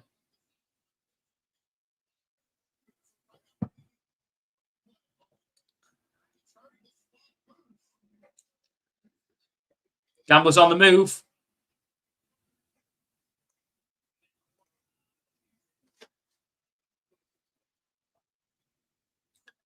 So got 1st and 10 from the Stallions 44-yard line. It's a trips right formation.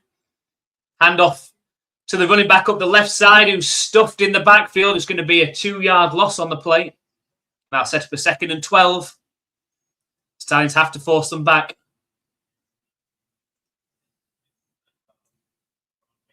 So come on, Birmingham D, I want overtime. Call for it from halftime. Hank, we'll see. We will see.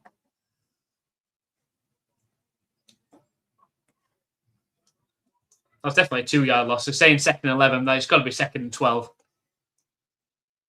9 minutes left. Snap back to Plumlee. He's a handoff up the middle. It's a huge gain at the 30. And tackled down inside the 20-yard line. A dagger to the hearts of the Stallions. If the Gamblers get in for a touchdown here, I think that is good night, Vienna.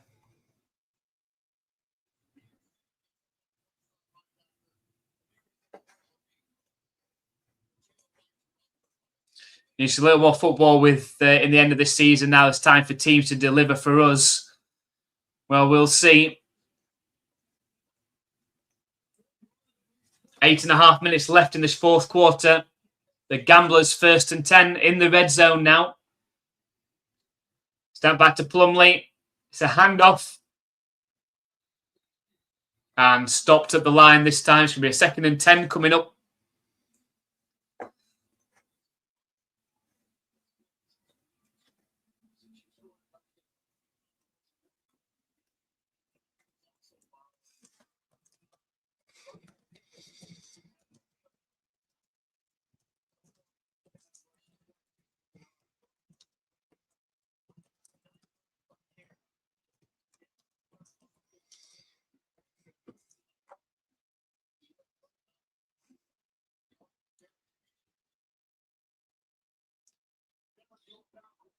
It's a handoff.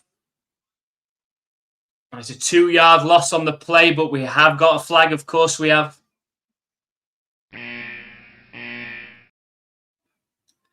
It's against the offense. It's going to push them back. I might have been tempted to decline that penalty and get them into 3rd down and try and make the stop there, force a field goal. Well, that make it a 13-point game. You need to score twice anyway if you're the Stallions. And I'll make it 3rd and 45. Hey, the Stallions did that. The Stallions did that in the first half. You set out to take Vienna. Take Vienna.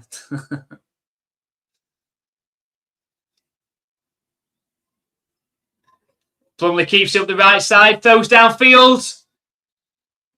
Incomplete. Great defense in the end zone. They'll set for 3rd and 20 now. 7 minutes, just over 7 minutes left in this game. The Stallions need another stop. Force a field goal attempt.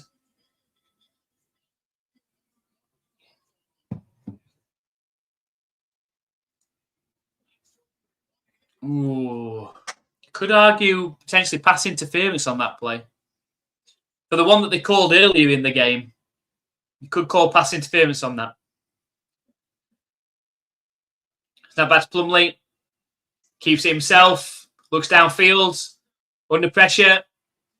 And throws the ball away just before getting brought down on the sack. It's going to be a 4th and 20 and likely a field goal attempt for Hoyland.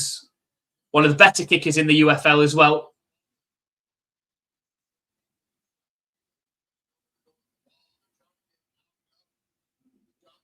Yeah, it's good coverage from the secondary.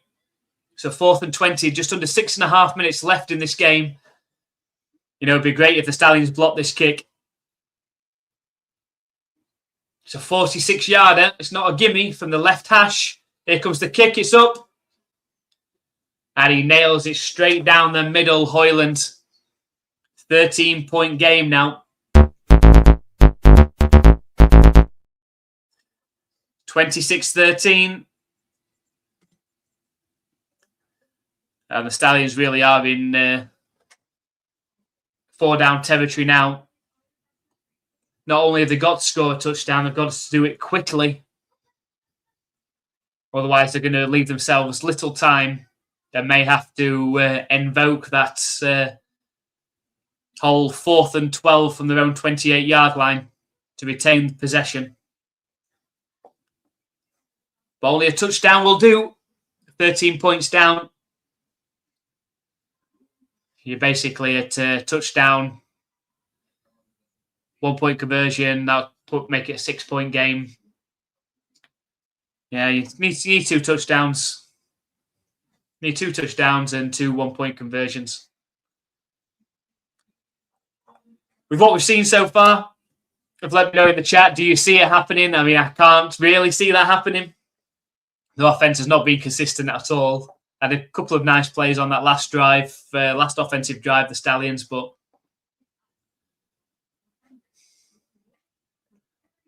we'll see. Hi, Gabriel. Thanks for joining us. How's it under looking?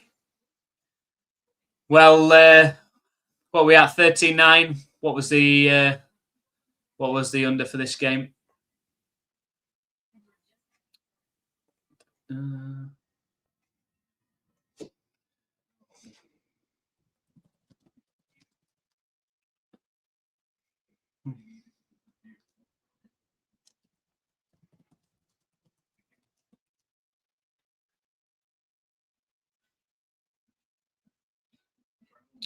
So it's 44.5 points. So we're at 39. I think it's going to go over. I think it's going to go over 45. So I think we've got another touchdown. I think we've definitely got another touchdown in this game coming.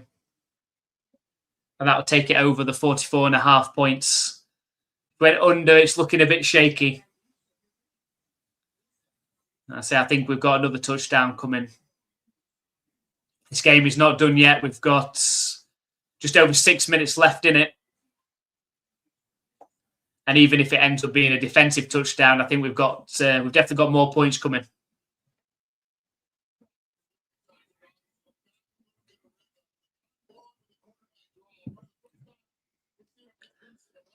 It's going to get picked. What DTR is going to get picked.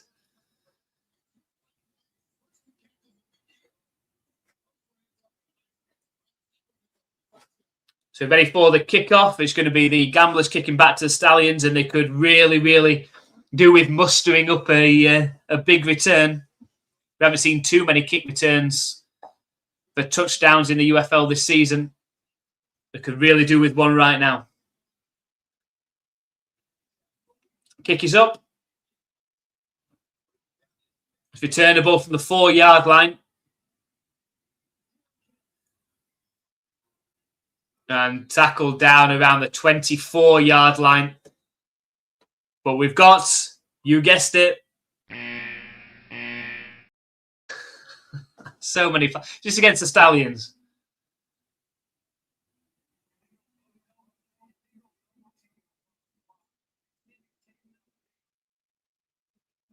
It's against the Stallions. Illegal double team block, apparently. Not sure what a legal double team block is. But you can't do it. It's going to be half the distance to the goal. So a long, long way to go for the Stallions.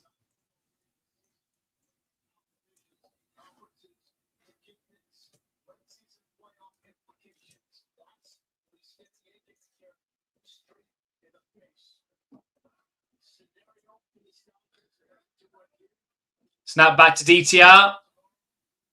Time. It's completed to Mickens, who gets up from the ground and gets up to the 27-yard line. Fired into Mickens. He was down on the ground. There's no defender near him, so he got back up and gained extra yardage. 1st and 10.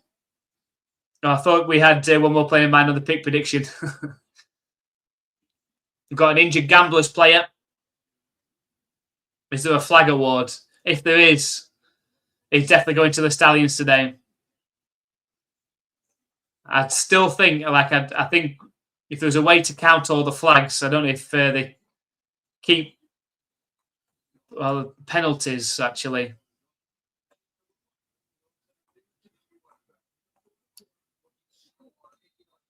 Let's have a look. Let's see if I can find penalties on the stats. Can't find penalties.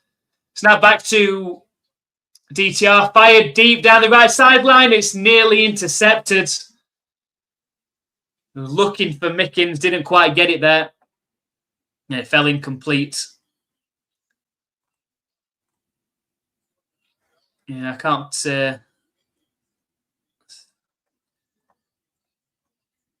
how many penalties there are, but I'm pretty confident that the Stallions must be close to the amount of points they've scored in this game, to the amount of penalties they've given up. Snap back to DTR. Fired, completed. To Snoop Connor, who gains a yards after a lot of hard work. And that's going to be a 3rd and 9 with under 5 minutes left. Unless you think of the same thing about the flag award. Oh man, I hope it's not a bad injury. I hate injuries no matter what side of the field. It looked okay. He looked okay. He got off the field. So 3rd and 9. Trips left formation, out the shotgun for DTR. They're on their own 28, snap back to him. Fired over the middle. Incomplete. I think they've got to go for it, haven't they? Should be a 4th and 9. I think you've got to go. They're going to punt. They're going to punt.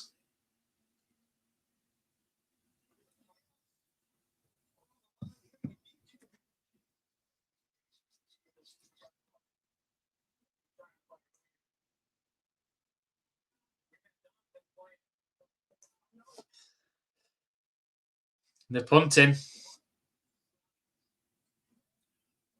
It's up. It's returnable from the 21-yard line.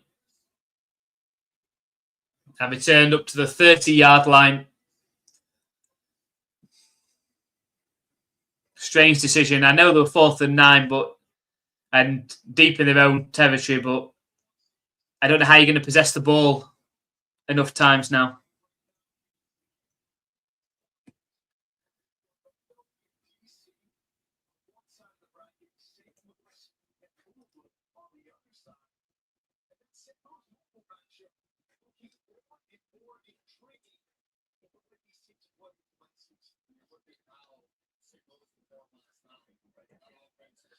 Can the UFL do punt, fake play? Yeah, I think so. You can fake punt. Now back to Gamblers. Handoff up the middle. Good, powerful running gains, 4 yards. We're 3.5 minutes left in this game, and it's slipping away from the Stallions.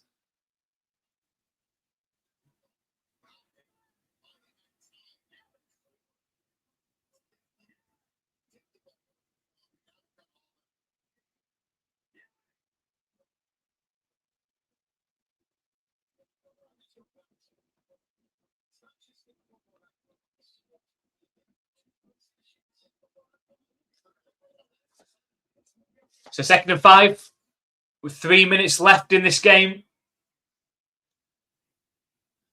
The Gamblers on their own 35-yard line. So handoff again up the middle. And it's another 3-yard gain up the middle. It's going to set up a maybe 2-yard gain. It's going to set up a 3rd and 2 or 3rd and 3.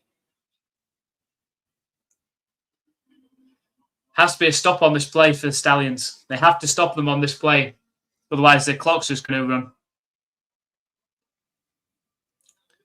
At least made it respectable. What's the highest scoring game this season so far? I'll find out. Hopefully.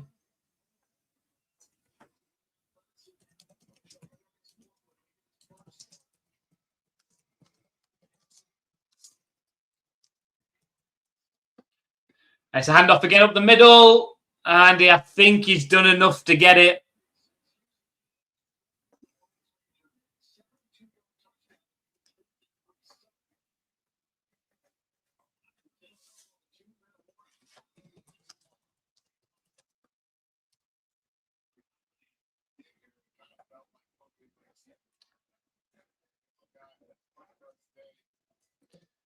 I think they've called a timeout now.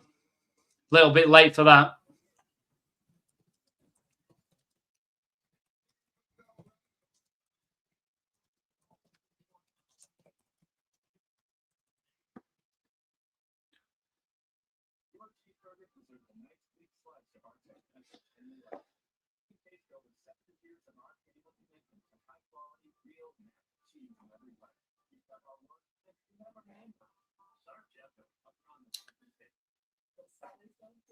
So they're saying the highest scoring game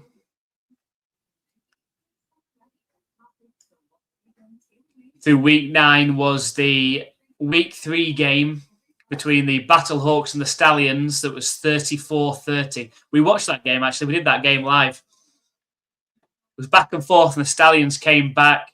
At the end, the Stallions were leading, and the Battlehawks came back at the end. Made a big comeback. It was a good game. That game finished 34-30 to the Battlehawks. So that's a combined 64 points. That was the highest scoring game of the UFL this season.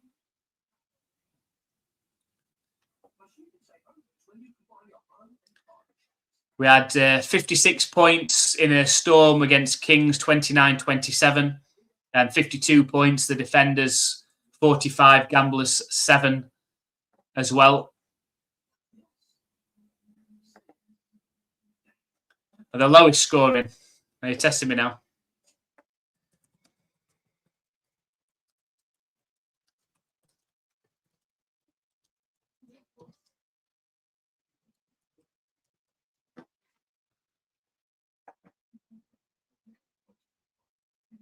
The lowest scoring game was actually in week 1.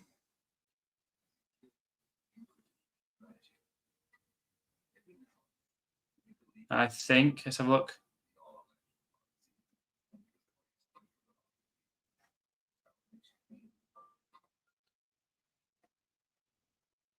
That's not week 1. I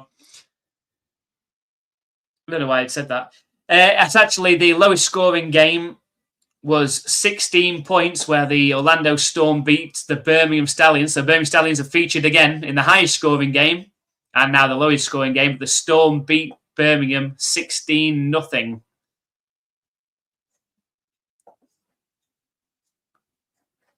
So 16-0. So 16 points. So there you go.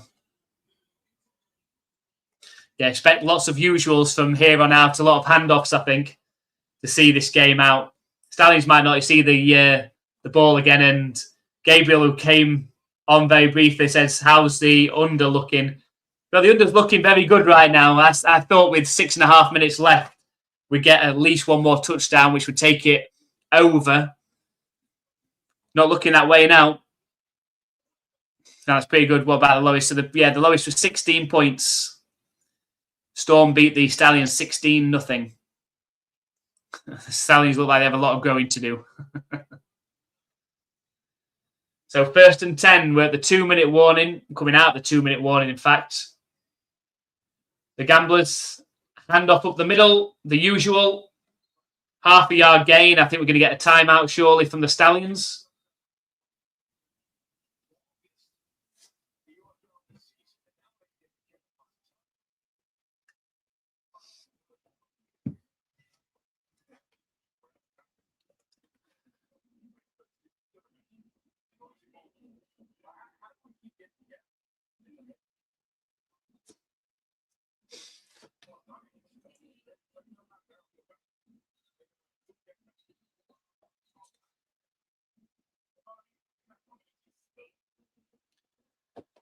Second and 9 coming up. 1 minute 53 seconds left.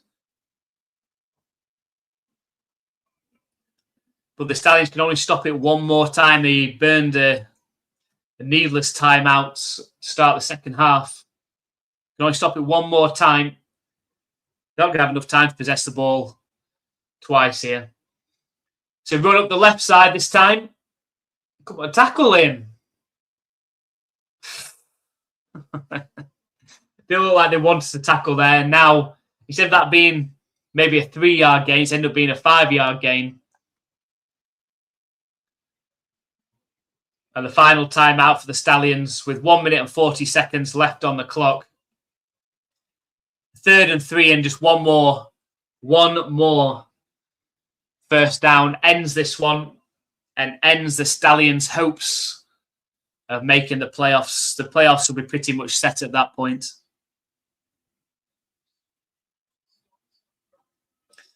So keep them out of the end zone stands. I hate to be going against the Gamblers right now, but I want to see them stay away from the end zone for the rest of the game. There's a midnight. It's not quite. It's 10 to 11. So we're 5 hours ahead of Eastern time. So it's 10 to 11 in the evening. So a respectable time we're doing this game. Oh, we've got a flag. What are they going to call here?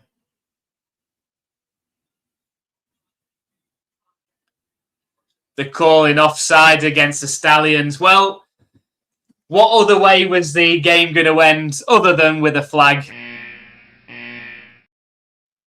Just for good time's sake.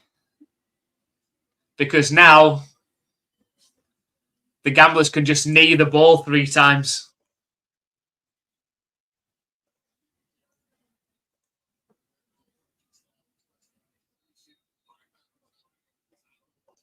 So 4:50 p.m. in Central Texas.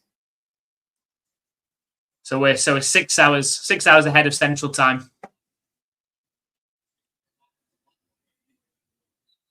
And there's the first knee.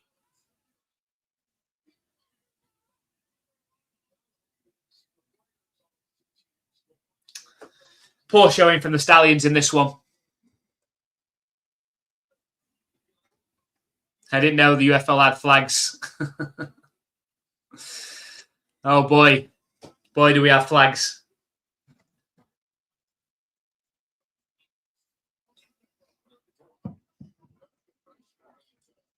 But Hank, you got what you wanted. We had the Dallas win yesterday for the Renegades. You had the Houston win today.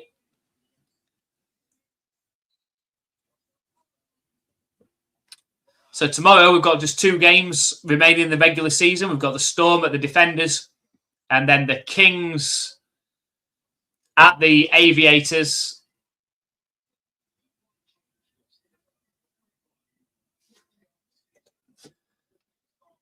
And it's basically a fight here between the Kings and Defenders for the 3rd spot. If the Defenders pull off the shock and win it, they'll go to 6-4. The Kings also win. It's in the Kings' hands, essentially. That's the end of this one. The game has finished as an under as well. So, Gabriel, if you did put an under on, you'll be happy with that one.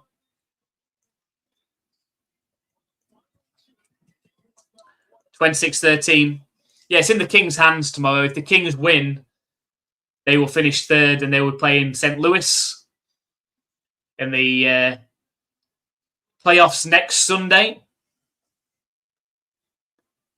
It'll be the Orlando Storm hosting the first game, 3 p.m. Eastern time next Sunday, but they will not be at home. They'll be playing in Columbus, in fact. And then St. Louis Battlehawks will be hosting the second game, which will be a 6 p.m. Eastern time kickoff straight after the first game. That sets up the United Bowl, which will be taking place on the 13th of June. 3 p.m. kickoff, that one. Yeah, poor from the Stallions. They've ended up finishing the season 4-6 for a team that are a veteran spring league team. Poor performance today, not being good enough this season. And, will AJ McCarron be back for a second season as head coach? I don't know. They're blaming injuries. Say there was a lot of injuries on that offensive line in particular. But they've not been good enough. The flag being caught on the camera at the Renegades game was the best flag this season. Yeah, well done, Gabriel. It came out for you. I didn't have faith for 6.5 minutes left. I thought there was another touchdown in this game. I should have remembered that it was the Stallions. The Stallions offense have done absolutely nothing today at all. So well done. Congrats. Congrats on the under. A good game for Birmingham. Good game, Birmingham. GG's, but it wasn't a good game for Birmingham in this one. It does mean that both these teams will finish at 4 and 6. And we'll have the Stallions, Renegades and Gamblers at 4 and 6. I wouldn't be surprised if the Aviators did win tomorrow, because the Kings are now in the playoffs. They might make some changes, rest a few players tomorrow perhaps. I won't be surprised the Aviators also finishing at 4 and 6. And the Kings and Defenders losing those games tomorrow and both finishing at 5 and 5. But we'll see. We've got a good game next week. Maybe not so much the Storm and Defenders. We'll see how that goes tomorrow. If Jason Bean plays at quarterback tomorrow, it could add a little bit of something. Or maybe they'll save him for the playoff game. Who knows? Just for a bit of the unknown. But the Battlehawks against the Kings next week, that'll be a great one. We are going to be live for both games next Sunday, so make sure you join us. A double header straight through from 3 p.m. Eastern Time. And that'll be running all the way through to about 9 p.m. Eastern Time. The games are back-to-back, starting with the Storm game, then the Battlehawks game, to find out who will be playing in the United Bowl. So make sure you join us for those live streams. Of course, if you haven't already, hit that thumbs up button. Hit the subscribe button as well. We'll have our weekly UFL video coming out this week on Tuesday or Wednesday, where we're recapping this week and have a look towards the playoffs as well. So make sure you do that. Thank you very much, especially shout out to Brian and Hank for keeping me company as always. Hope you have a great week this week, and hopefully you can join us for the playoffs next week. Appreciate Brian. Thank you very much. And thank you very much to Hank as well. So we'll leave it at that. The Stallions are out. The Kings are in. And on to the playoffs next week. See you next time.